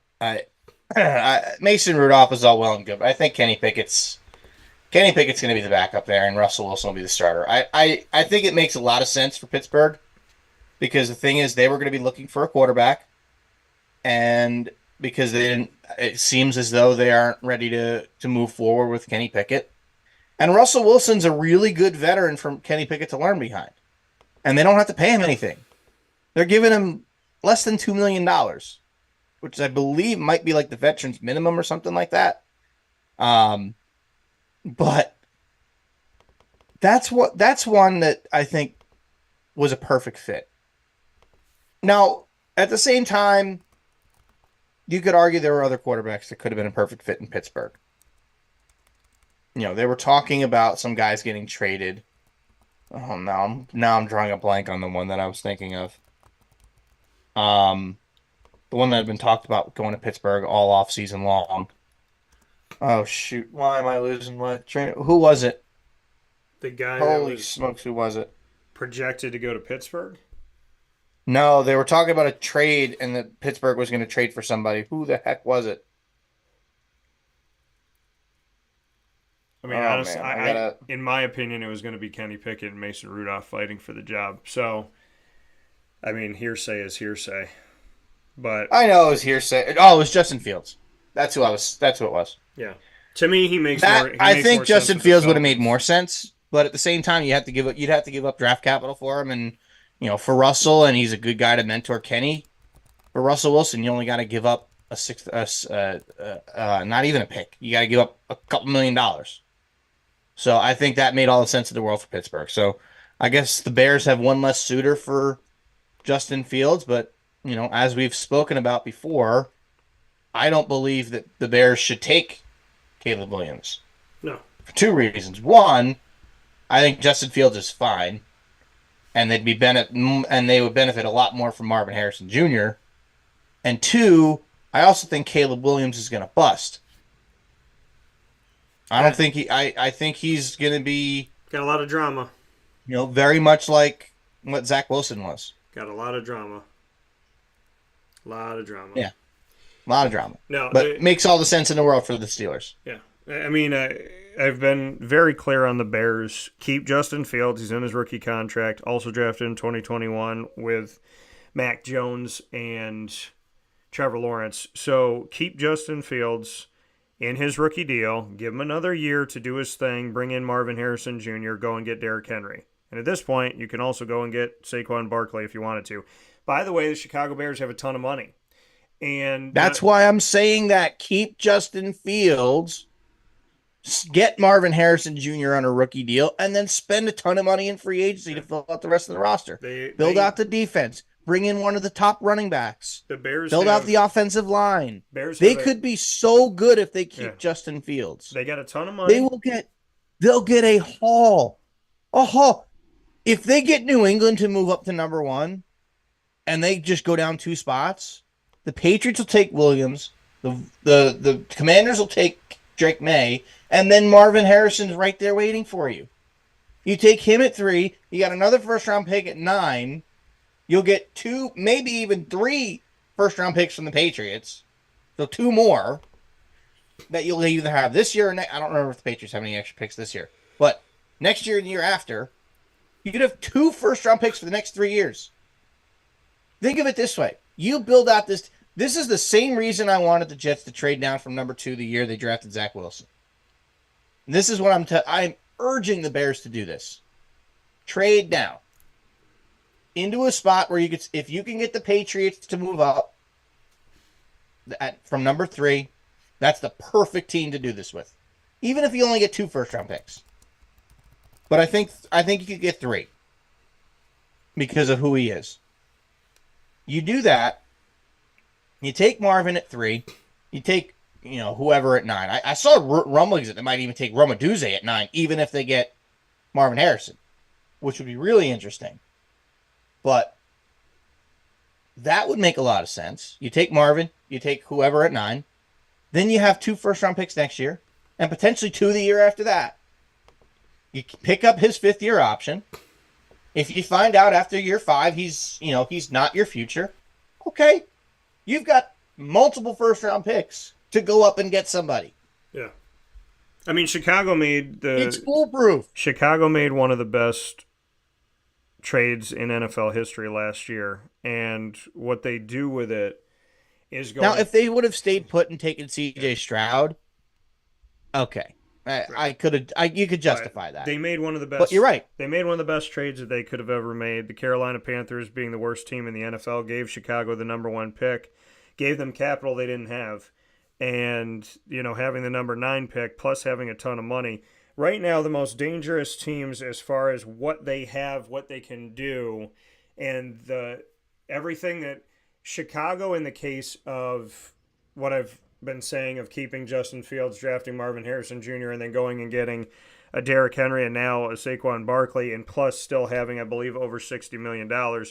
The other 2 teams that are the most dangerous, even more dangerous than Chicago at this point because they've been to the playoffs this past season, are the Houston Texans, who have a ton of money and are returning offensive and defensive rookie of the year, C.J. Stroud and Will Anderson Jr., respectively, and the Detroit Lions, who have a really good amount of money as well after they were sniffing the Super Bowl. So the Detroit Lions, Chicago Bears, and Houston Texans have the opportunity to be incredibly dangerous, and hopefully for their fan bases, they create that.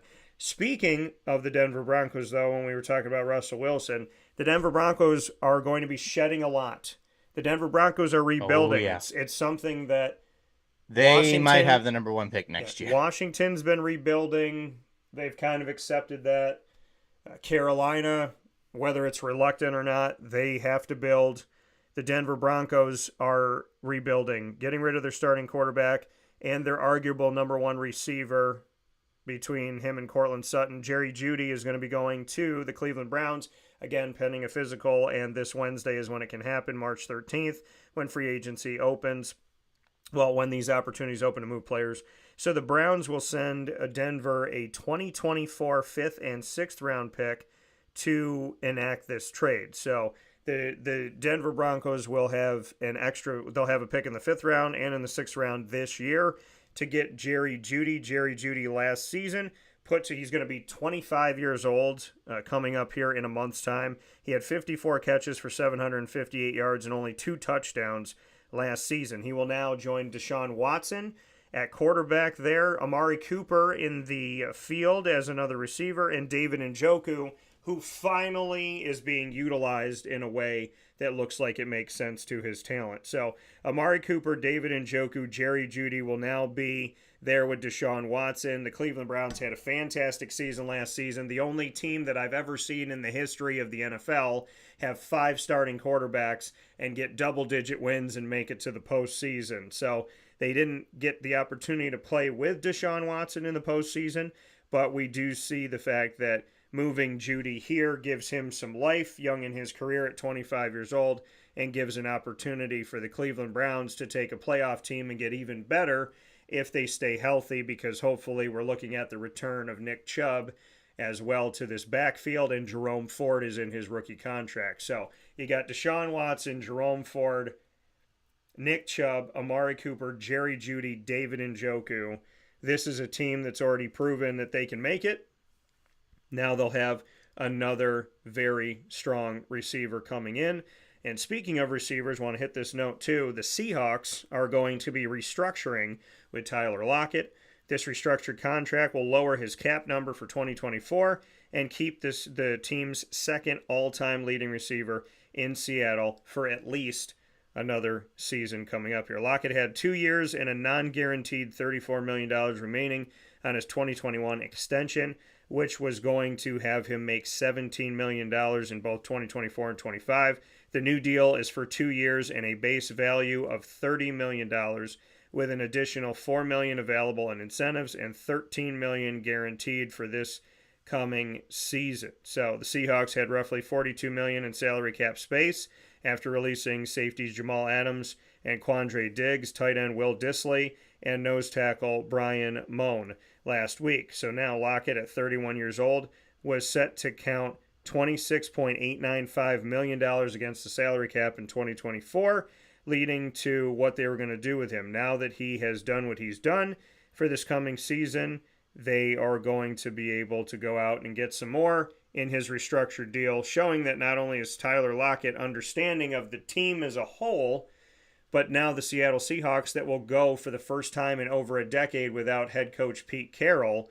The new leadership of Seattle will move forward with the opportunity to go and find some other puzzle pieces to make sense with their future. Will Dissly no longer being on the team, though, that makes for an interesting situation because they've had multiple tight ends, which makes them very difficult to draft in fantasy because a lot of different guys were getting opportunities there and there wasn't a strict, this is our number one tight end target. With Dissly being gone, that opens that up a little bit more for Seattle. The backfield has Zach Charbonnet and Kenneth Walker III returning, and Tyler Lockett, of course, being a part of this team and this team's future, bringing successes to them as they step forward.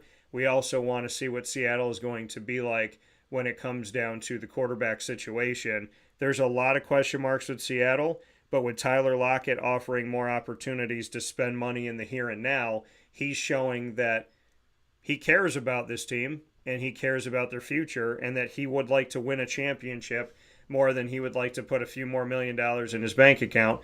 Because let's face it, if any of these people are smart with money in the NFL, if any one of these NFL players is intelligent with money, which I would like to think that they have help, but I've talked to guys that are former NFL players that have started a business to help NFL players be smart about their money because there aren't resources there.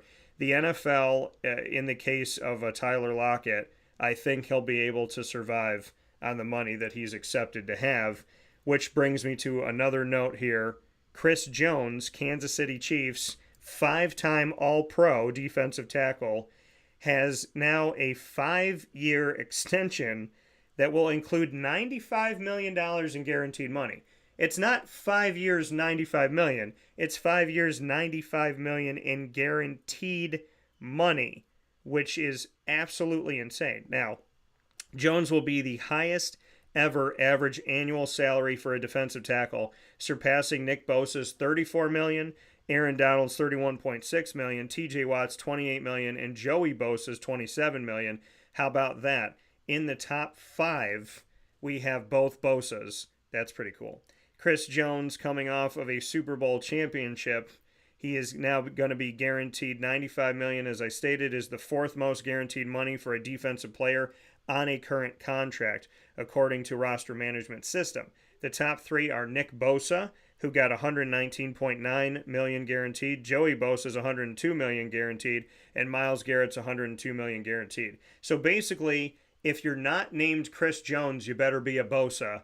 Chris Jones, $95 million, highest average salary when the information comes out too, per year is supposed to be happening to keep this defensive tackle in Kansas City where he said that he wanted to be. So Chris Jones, big time deal coming.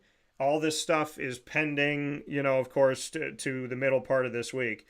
But Chris Jones, big money, Tyler Lockett restructuring, and Jerry Jeudy going for a 5th and a 6th round pick are all moves that we're set to see, with hopefully a flurry of awesome things happening this Wednesday, March 13th. Oh, absolutely. I mean, this is one of the most fun parts of the year for the NFL is the time the legal tampering period begins, which is today, and the new league year beginning, which is on Wednesday, when all of these moves can become official.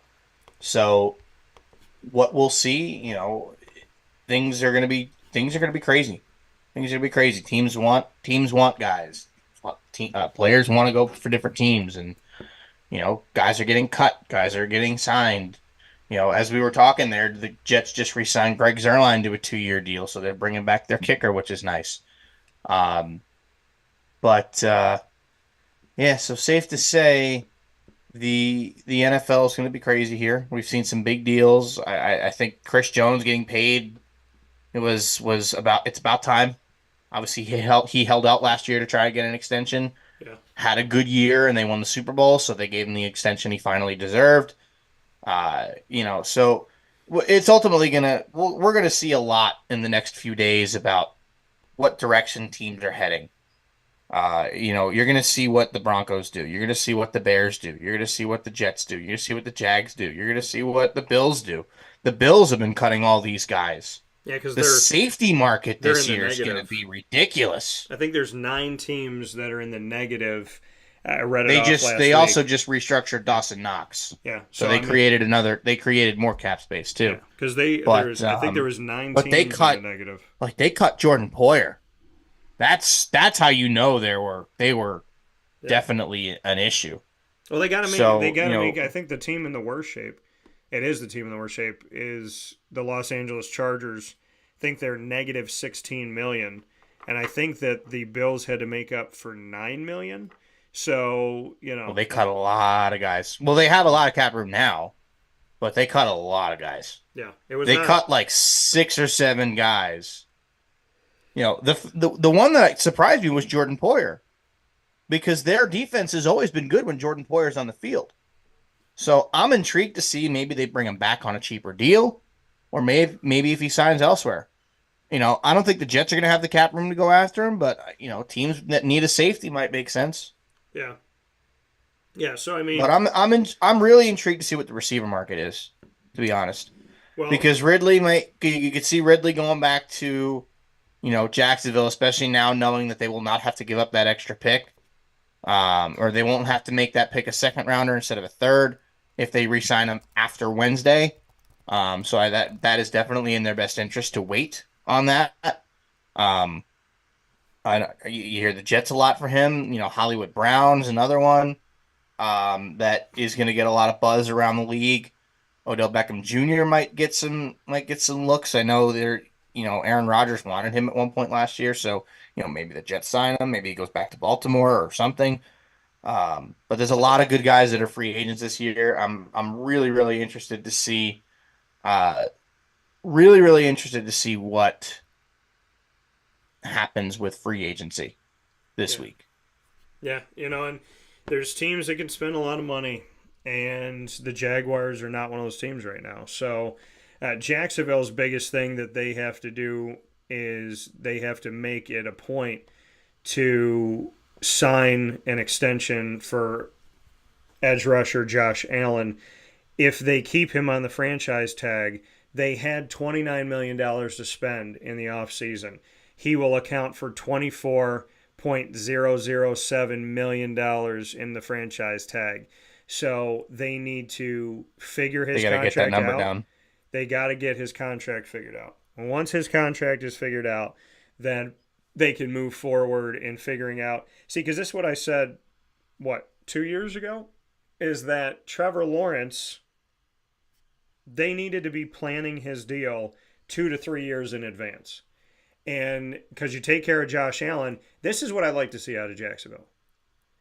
They figure out Josh Allen's contract, and after they figure out Josh Allen's contract within the next week or so, once that's, I would love it for it to be done in a couple days, but once that's done, then you hear the news shortly after of like, okay, this is Josh Allen, and we've decided to extend Trevor Lawrence, and we're going to pay him for the next 6 years, blah, blah, blah, millions of dollars.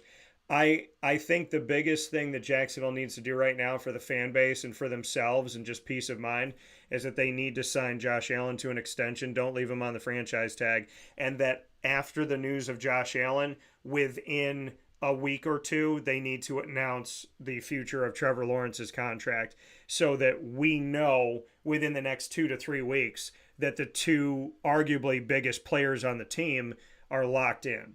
Because Jacksonville's got to be smart with this. They have to be smart with this.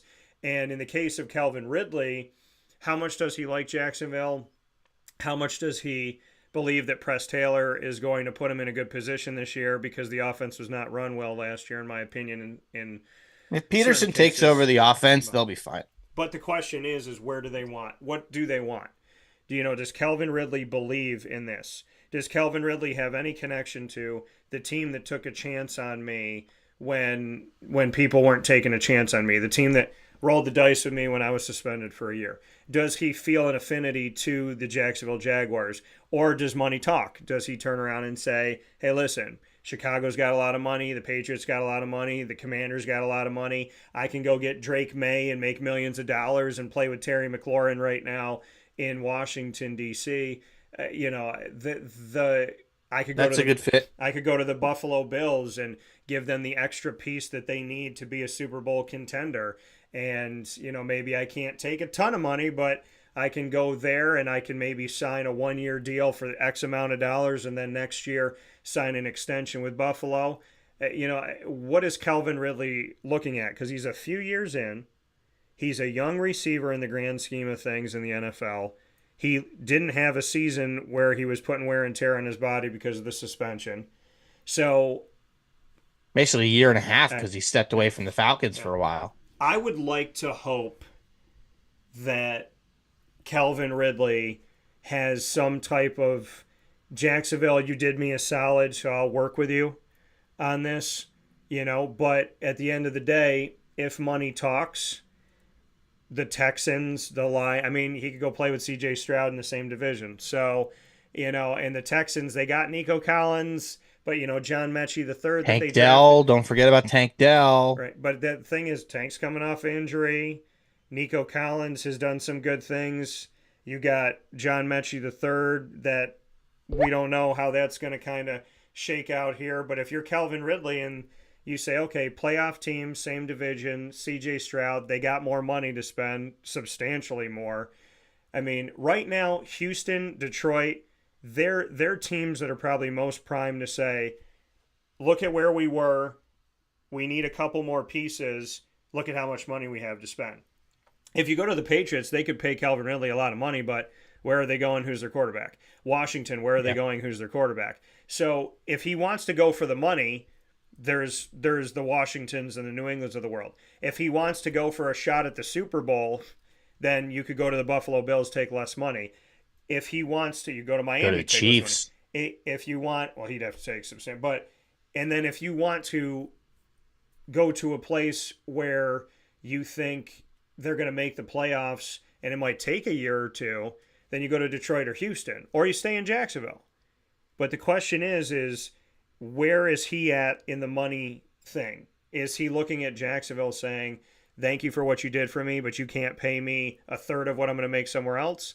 Or does he look at Jacksonville and say, hey, you did by me, I'm going to do by you, and I'm going to give you at least 1 year to say thank you for the work that you gave me. I already got millions of dollars in my bank account. Let's go and try and run this thing into the postseason. He's going to go somewhere for money and see what we can do. I can tell you that right now. And that's the somebody's he's the best receiver on the market. Well, and somebody's going to pay him a fortune. That's the issue with Jacksonville, is that they had him on loan. They don't have the money. They had him on loan. They didn't have the money, and they didn't use him properly. And that's the thing that's working against them. The only thing that you can hope for is that he's, fell in love with what Doug Peterson's doing. He's going to get a Christian loves, Kirk type of loves deal. Trevor Lawrence, that type of stuff. But ultimately, Calvin Ridley's choices are make a ton of money, make a good amount of money and go to a playoff team, make less money this year and go to a potential Super Bowl team. But he's got the lot of it all. He's got the NFL looking at him. And as a Jaguars fan of forever, I'm impartial on the show. And if I was Calvin Ridley, he's going somewhere else. But it's sad that the Jaguars he's gonna get a Christian Kirk type of deal. They only had from 1 year. somebody. They had 1 year with him, and they didn't use him right in that 1 year that they had. So that's the sad part of it. College football playoff. Let's hit this quick because we got to get to sports cards. So the college football playoff here, and then we're going to take a step aside. College football playoff wise, as we look at what could be the proposal, we're going from 4 to 12. And in this going from 4 to 12, the renegotiation was the 6+6 rule change with the Pac-12 being out. They made it the 5+7. After they approved the 5+7, apparently they were also trying to approve moving it to 14. And in this situation, the College Football Playoff Committee would show all of its cards that I've been telling you about for years, whether you believe me or not. And that was that they were going to award the SEC and Big Ten champions guaranteed buys, no matter what. No matter what. So if for some reason they had a down year, an off year, an in-between year, whatever year, it didn't matter. So that's what it came down to here, is that the potential 14 team would give the SEC and Big Ten whatever they wanted, because as I told you years ago, folks, the SEC, in my opinion, will break away. The Big Ten brought in the West Coast teams to break away with the SEC in order to state their case that they were the best thing for the SEC to take with them. And this all but even more so proves my statement of if the SEC and Big Ten are not in charge, why is the college football playoff not maybe this? For years we've been saying, well, we think there's preferential treatment, but can you prove it? Prove it. Well, this would have proven it, because you would have literally seen SEC Big Ten champion automatic buys in this. And the 14-team format aren't, so it's likely the details of it aren't determined in advance of the TV contract. So looking at where we are right now, there's some support allegedly for a 14-team field starting in 2026, and how teams should qualify remains a sticking point for the college football playoff. The commissioners are still debating whether conferences should have automatic qualifiers, and if so, how many for each. ESPN recently reported Big Ten and SEC had asked their respective conference champions receive the only 2 buys in a 14-team field, which is absolutely astronomically ridiculous. But TCU coach Sonny Dykes said this, and so I'm happy to have Sonny on the show over the years when he was at SMU. Quote, automatic first-round buys for the Big Ten and SEC is like the NFL, saying the Cowboys get a first-round bye since they have more fans than the Bengals. How preposterous is that? End quote. So we have a 12-team format coming up right now, which Murph and I had already spoken about. The fact that there's even a considering of the SEC and the Big Ten not only being guaranteed a bye every year, no matter how they perform. So what you're saying to the 5 conferences named the Mountain West, the Sun Belt, CUSA, the American, and the MAC, what you're saying to them is you should be grateful that we're letting one of your conference champions get in. In the same discussion and in the same breath, we will be giving the majority of the at-large to the SEC and the Big Ten. Plus, we would maybe be giving the SEC and Big Ten buys every year, no matter what. So it has nothing to do with competition. It has nothing to do with scheduling. It has nothing to do with results. It's just because they own us and we have to do what they want to do so that they don't form their own college football playoff. If you didn't believe me that the SEC and the Big Ten were going to break away and form their own thing, this discussion proves me right. Why would you give the only buys, not 2 of them, the only buy to the SEC and Big Ten champion, regardless of result, regardless of schedule, regardless of year, regardless of circumstance? They would be guaranteed the only buys. So they had the best chance to make the national championship every single year. And what did I say? They were going to break away and form their own championship. Isn't that kind of what? Well, look at this year. Isn't that kind Washington of wouldn't have had a bye, and they were undefeated. Right.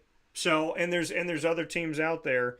that would have been screwed over. So the reality of it all is the SEC and the Big Ten are looking to do their own thing, and they know that, and they know that they're in control, which is why they're asking for preposterous things. I agree with Sonny Dykes. The SEC and the Big Ten, at this point, can say whatever they want because they know as autonomy conferences, which, by the way, folks, means self-governing. This conversation more than 5 years ago I had with ACC Commissioner John Swofford. I said, you don't choose words lightly. You chose autonomy, which is a legislative term. Power, that's a media thing. That's a made-up media word. Autonomy is what the truth is. In a legal sense, the 5 conferences that are autonomous are self-governing. They have a separate set of rules, like Liam Neeson. They have a separate set of something. And they are in a position that when I spoke with the ACC Commissioner John Swofford in the Barclays Center in Brooklyn more than 5 years ago, I said, could you guys break away from the NCAA? And he said, it's not out of the realm of possibility, and it's not that we haven't had discussion, just not right now. Well, Swofford has since retired. He's living his life. I appreciate all of his time as always. And the SEC and the Big Ten are moving toward what I've told you about more than 2 years ago.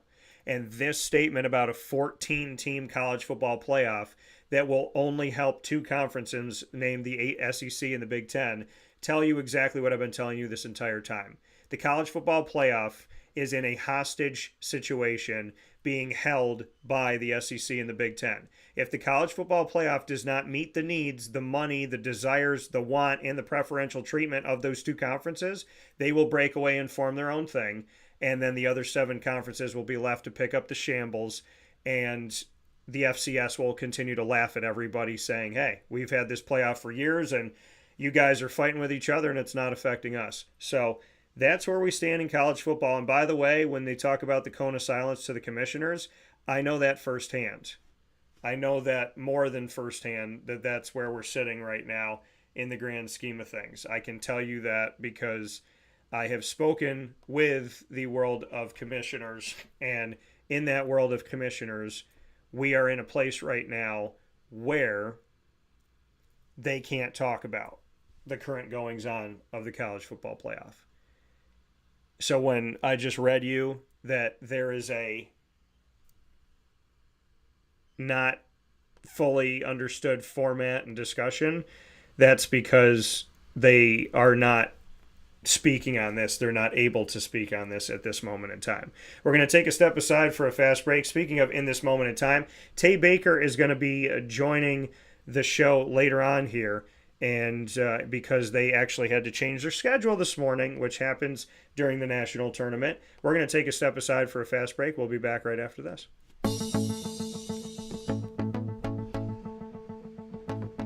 Avicoli's, located on the corner of Route 57 and Wetzel Road in Liverpool, New York, has been your trusted neighbor for decades. Located just steps from Liverpool High School, we're happy to have the Liverpool Warriors on-site, on-location broadcast at Avicoli's through Wake Up Call with Dan Tortora every single month, featuring student athletes, coaches, and administration throughout the year from Liverpool High School. Head out to Avicoli's today on the corner of Route 57 and Wetzel Road in Liverpool, New York, open Tuesday through Sunday for lunch, dinner, and drinks. We'd love to see you out there, and of course you can call them at 315-622-5100 for takeout, delivery, and catering. That's 315-622-5100, and also find them on myavicollis.com. That's myavicollis.com.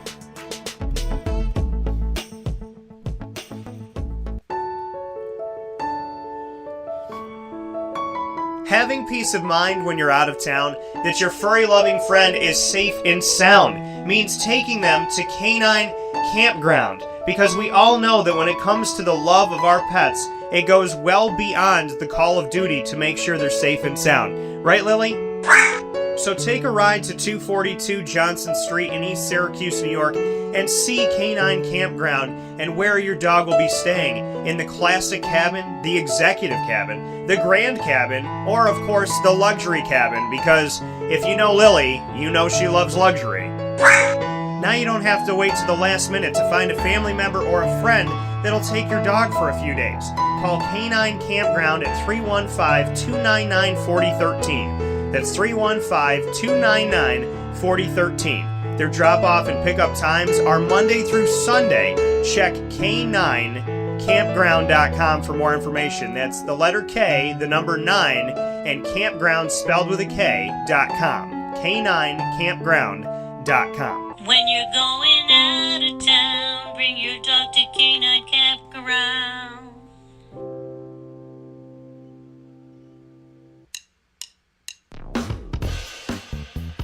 PB&J's Lunchbox, the food truck that you love finding all throughout Central and Upstate New York, now has a street-side cafe. So when you're craving their traditional favorites as well as their out-of-box amazing menu items, you can now head to 663 Old Liverpool Road in Liverpool, New York. Located just minutes from the highway, the Thruway, Destiny USA, and Onondaga Lake Parkway, PB&J's Lunchbox Street-Side Cafe is there for you Monday through Saturday from 9 a.m. to 7 p.m., serving breakfast, lunch, and dinner all throughout the day. Get breakfast for dinner, dinner for lunch, whatever you fancy, including their award-winning grilled peanut butter and jelly sandwich. Find them at 663 Old Liverpool Road in Liverpool, New York. PB&J's Lunchbox, where we love to know what's in your lunchbox.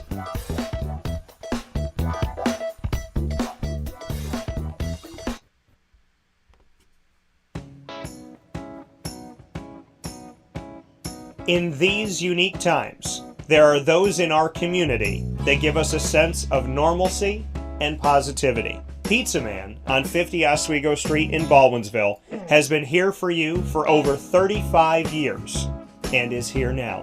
Call 315-638-1234 or order online at pizzamanbville.com to bring those familiar tastes into your home. And remember to come see our monthly on-site broadcasts centered around the community and our Baldwinsville Bees. Pizza Man in Baldwinsville. Any way you slice it, they are always here for you.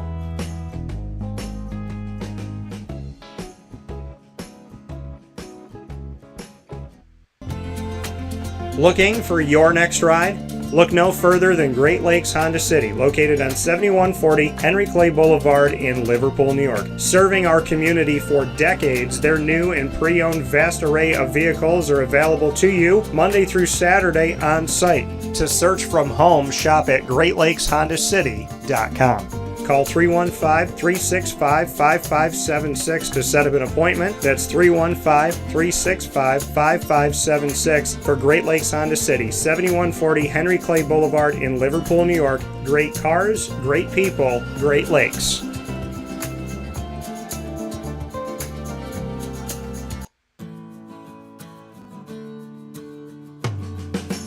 Our corporate purpose at Chick-fil-A is to glorify God by being faithful stewards of all that's entrusted to us and to positively influence all those who come in contact with Chick-fil-A. And what became increasingly clear from our success in Cicero is that people love Chick-fil-A. And also I think we recognized that, we had a great opportunity to grow the brand and grow our platform. I felt incredibly grateful when I was selected to be a Chick-fil-A operator. I think what it's meant for me, what I've come to realize on a very deep level is that this is a calling for me. It's not a career, it's not a job. The Lord called me to be a Chick-fil-A operator and to use these restaurants to glorify Him and to positively influence other people. I'm blessed. I'm very blessed. Head to Chick-fil-A Clay on 3974 State Route 31 in Liverpool, New York. Welcome back here to Wake Up Call with Dan Tortora, where sports truly meets that thing called life. We appreciate you being here every Monday through Friday from 9 a.m. to 11 a.m. Eastern Time. Under promise, over deliver. As we continue the conversation, Murph lost power. It's windy, folks, out here in the world of today. And it has definitely shown itself here in central New York in my backyard for sure this morning when I was out there. So Murph is back here. And it is time for sports card time.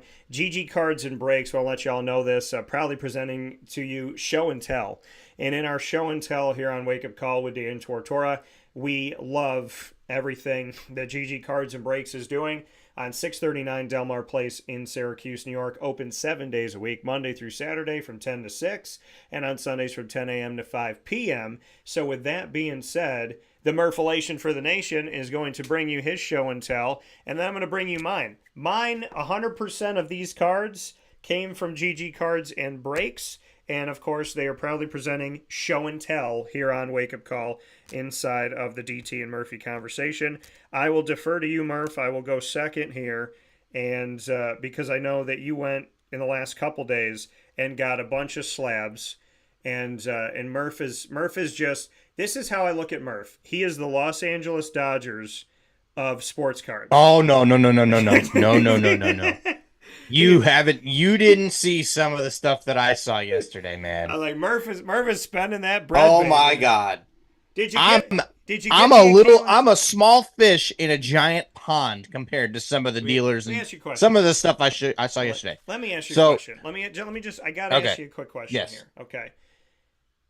You and I have been very passionate today because we got so many ideas and so many thoughts and we're talking and stuff. So, but here's the thing. I need to know this, and it's very important to me. Did you get me a Caitlin Clark autograph? No, but I saw some. How much were they? And they were very expensive. I was going to say like $300 to $400. So you said here's the thing. That's what they are on eBay right now. Yeah. So the last 2 days I went to the Philly show. Mm-hmm. The Philly show is one of the biggest sports card shows in the country, and they have it a couple times a year. So it is not actually in. Oh, we might have lost Murph again. Hopefully we didn't. Like I said, his power went out in Pennsylvania. Our power here, thank God, despite the insane winds, has been good. I don't know if you heard the wind last night or this morning. This morning it sounded like my house had no walls. So hopefully you all are staying safe right now. We got Murph in a state of freeze. So if you're just tuning in to Wake Up Call, I tagged Murph and he's now frozen. So, but hopefully we will we'll get him back on the screen here in a second. Tay Baker, who I stated to you was not able to be with us right at 11:05. He will be with us shortly here. He just sent me a message, so we'll have him in just a little bit so that we can make sure that we get him onto the broadcast here. We told you 11:05, but his team had to go and eat this morning, and so they were trying to get everything done here. So we understand the change in schedule, and obviously look forward to having Tay Baker on the broadcast here. So Murph is now calling via phone, so let's see. Murph, do you have to go phone now? Is that what we're doing? I might have to, simply because of the this whole power situation. At least this way, there's guarantee that I will not be knocked out again. Yeah. But yes, as you said before, it is very windy here. Yeah. So when the power just went out the second time, it's back on now. So I might eventually get back on Wi-Fi. Yeah. But I don't think I want to chance it, especially us being this close to the end. Yeah. Well, we can't obviously show your cards, but you can tell us about the Philly show at least. Exactly. So I can tell you a little bit about the Philly show, and then I'll show the cards next week. So the Philly show basically is one of the biggest card shows in the country. And there were so many dealers from all over the country with all sorts of different stuff. The amount, now, it was a lot of vintage, and that was typically as it was a vintage show prior to. But realistically, of all the stuff I saw, now, I had never seen a Babe Ruth 33 Gaudy in person. I had never seen a 52 Mantle in person. I had never seen certain, crazy expensive cards in person. But safe to say, I saw a lot of that. I saw a PSA 5 Mickey Mantle 1952 Topps. That's probably a $250,000 card. I saw a Steph Curry National Treasures RPA to 50 in a BGS 9.5. That's probably a, $500,000 card. I saw quite a few 33 Gaudy Babe Ruth cards. Yeah. So much stuff. But, I was walking around. I went to the trade night the night before. I got myself some stuff. I bought some stuff. I sold some stuff. Got some new investment pieces. I got a big amount of stuff for the Cherry Hill show that I'm going to be setting up at next week. But I have a PSA order that I'm waiting on coming in, and it's supposed to be here today. That we can maybe even set up like a quick little video so that I can show that off. But at some point, maybe later during the week. But if not, it'll have to wait till next Monday. But it's an interesting week of cards for me because that PSA order was pretty darn good. But if you follow my card Instagram at Murphy's Law Cards _ in between all the words, I posted a little bit about it. I posted some of the stuff that I got this weekend. So really, really cool, phenomenal show. Highly would recommend it to anybody that is in the area at all. Yeah, so that coming from Murph and the Philly show. I will show you guys a couple cards here because promises will be kept. So we'll do that here. We have the Will Anderson Jr. Orange Parallel Laser Refractor rookie card of the Defensive Rookie of the Year, Will Anderson Jr., who I covered in his collegiate days. And then we have my first ever autograph of this player. It's from the Leaf collection. It is his rookie auto, and it is of Dylan Gabriel, who I covered at UCF, who then went on to Oklahoma. So I got a nice Dylan Gabriel auto, and they gave me a good deal at GG Cards and Breaks, so I want to thank them for that. And I will show you this since I'm going to put these up. But I have this is a rookie card of it's a little bit off center, but it's a rookie card of Donovan McNabb, Syracuse great, and somebody who I met before he became the great quarterback that you know him as, believing in his dreams and believing in himself. This is Donovan McNabb's rookie card with the Philadelphia Eagles. It's got him sitting down on the back. It's got him throwing on the front, and it has the Syracuse statistics on the back. And I wanted to show these two. I got a numbered card to 100 in the world of a throwback select refractor of Archie Manning. So one of the Mannings here. And then I got Murph will like this. I want Murph to see this, so we'll have to show this to Murph. But this is a die-cut Panini Select rookie card in the Atlanta jersey refractor numbered to 199 in the world of Kyle Pitts. Go Gators. So I picked this up at GG Cards and Breaks. A beautiful die-cut Panini Select refractor of Kyle Pitts, number to 199, and got a good deal on that. I'll save some of these for the next broadcast that we do here, but very excited to do this. I'm going to show this one just because I'm a big fan of this guy. I'm going to flip it over here because, the price tag, we don't need to show the price thing here. So this is a rookie card numbered to 49 in the world. It is one off of his jersey number at Boston College. It's 3 of 49. He wore number 2 at BC. It is the rookie card with the Green Bay Packers all around him. Boston College picture of him.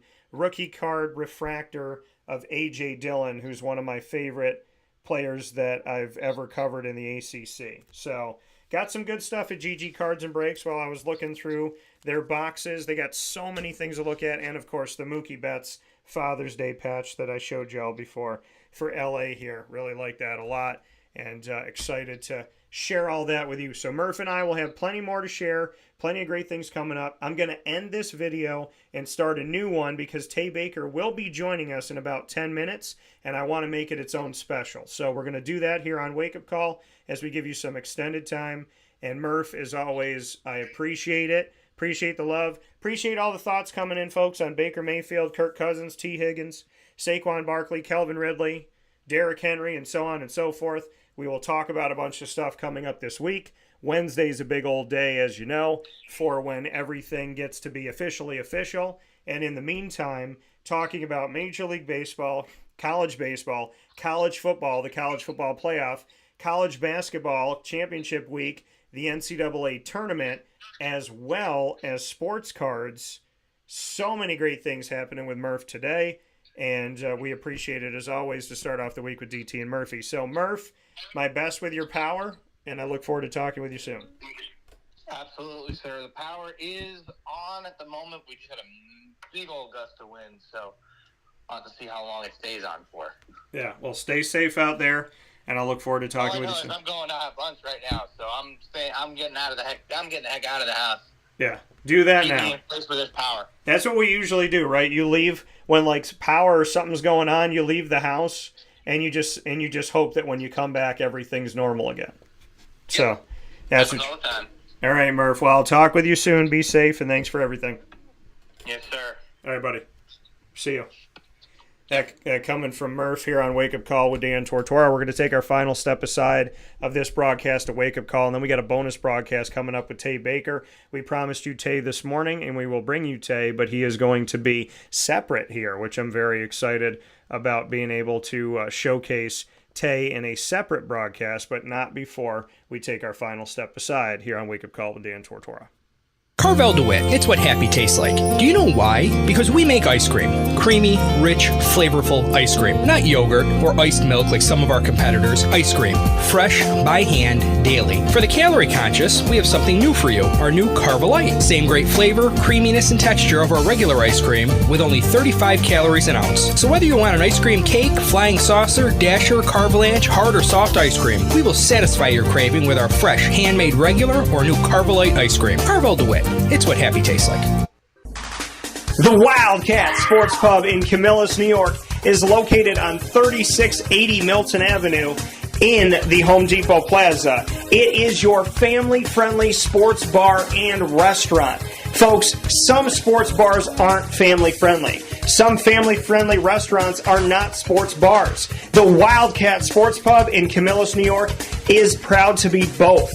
It is that marriage that you've been looking for years. The Wildcat Sports Pub is your home base for your sports bar and restaurant needs, games for the kids, indoor and outdoor activities, and enough things on the menu to come back every single week and get to try something new. They're open Sundays from noon to 8 p.m., Monday through Wednesday, 11 a.m. to 11 p.m., and Thursday through Saturday from 11 a.m. to midnight. For reservations and party information, call 315-487-2222 for the Wildcat family-friendly sports pub and restaurant.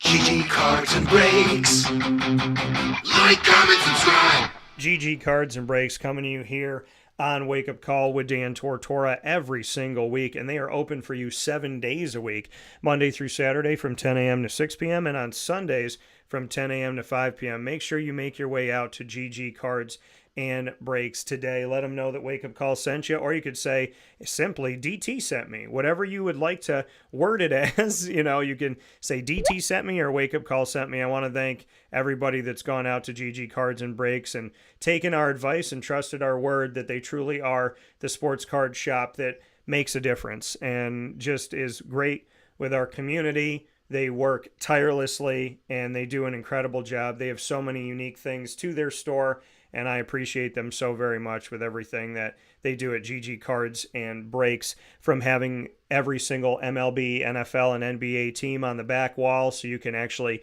go through and find your favorite team no matter where that team is in the country or even outside of the country. They have soccer, hockey, baseball, basketball, football, AEW, and all sport cards, which is huge to have that vast array of cards. They're constantly changing and bringing in singles, graded cards, packs, and boxes. You never know what's going to be there. I mean, I literally went and got a 2024 Topps Blaster box, and within 2 days, the entire display was gone. So you got to make it out there. They just got in the Disney Lorcana into the Inklands, and they got to release it the day that it came out to the world. They got to release it. And then they had a bunch of people come in. Thank you for those that came in and started buying it up. And when you bought all that stuff, pretty much all of it was gone. They just got in a new shipment of Into the Inklands, so now you can go and get it again. So, definitely make sure you go out to GG Cards and Breaks. They're constantly upgrading, so many different things that they have, and they're updating, they're moving, they're bringing stuff in. They got stuff on eBay. It's just an amazing experience. Whether you've been a sports card and trading card collector for a day, a year, or your whole life, GG Cards and Breaks is the place that's there for everyone in the hobby and open 7 days a week. They make themselves available to us in such an awesome way. Monday through Saturday from 10 a.m. to 6 p.m. and on Sundays from 10 to 5 on 639 Delmar Place in Syracuse, New York. With that being said, here on Wake Up Call with Dan Tortora, we're going to start a new video with Tay. So for those of you on all of our channels, stay with us. And of course, we're on youtube.com and facebook.com, both /wakeupcalldt, and on wakeupcalldt.podbean.com. Once the shows go live, they jump into the archives on Amazon Music, Audible, iHeartRadio, iTunes, and Apple Podcasts, Player FM, Podbean, Podchaser.com, Podvine, Spotify, TuneIn, and YouTube. All you have to do is search Wake Up Call with Dan Tortora, or one word, Wake Up Call DT. You can also make sure that you do this too when you're downloading our podcast and you're saving our podcast and you're connecting with us on all these channels. You can take the time to, while you're listening to us on the road, you can go on your way to Carvel DeWitt, the Wildcat Sports Pub, Ma and Pa's Kettle Corn and Popcorn Factory, GG Cards and Breaks, PB&J's Lunchbox, Avicoli's, Great Lakes Honda City, Pizza Man, Mother's Cupboard, Chick-fil-A Cicero, and Chick-fil-A Clay, Canine Camp Dog Daycare, Canine Campground Dog Boarding, and of course we are the exclusive multimedia marketing partner of your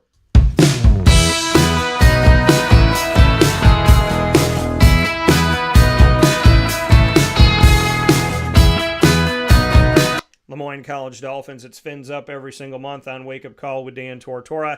Find your Dolphins during Dolphin Time, Wednesdays at 9 a.m. Eastern Time. You'll find AD and DT the first and third Wednesday of each month with Athletics Director Bob Beretta and myself, Dan Tortora. The second and fourth Wednesday, you will find the Dolphin Dive, diving into stories of student athletes, coaches, administration, future Dolphins, and alumni throughout the year. You can find all of our content with the Dolphins that is exclusive by going to our youtube.com /wakeupcalldt channel. Click subscribe and the notification bell. Find the Lemoyne playlist on our YouTube channel. You can also find the Dolphins by going to wakeupcalldt.com's homepage and to the exclusive partners tab on wakeupcalldt.com. For more information, go to lemoynedolphins.com, and as always, fins up. And we'll see you tonight as the women will have their first ever NEC playoff game. It's the first time the women will ever have a Division I postseason game, the first time they will have an NEC tournament game, the first time they will host a D1 game, and the first time they will host an NEC tournament game.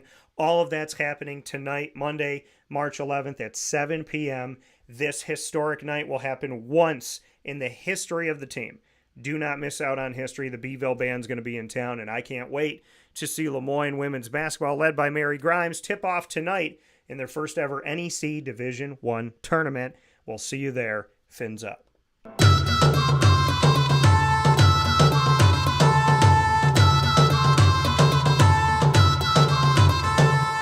The Bryant and Stratton College Bobcats of Syracuse are exclusive multimedia marketing partners with Wake Up Call with Dan Tortora. You will find your Bobcats every single month here in the Bobcat Buzz. The Bobcat Buzz giving you student athletes, coaches, and administration throughout the year, telling their incredible stories of an incredible and very unique college experience at Bryant and Stratton College of Syracuse. Make sure that you're with us for men's and women's basketball, men's and women's soccer, baseball, and esports. And the women's basketball team making history within the last couple days here. It happened yesterday that they made history. So a lot of great stuff coming up with the Bobcats inside of the Bobcat Buzz. You can find your Bobcats by going to youtube.com /wakeupcalldt. Click subscribe and hit the notification bell. And you can find their BSC Syracuse playlist on our YouTube channel. You can also find the Bobcats on wakeupcalldt.com's homepage. And you can find your Bobcats on wakeupcalldt.com underneath the exclusive partners tab. For more information, go to syracuse.bscbobcats.com. And as always, go Bobcats.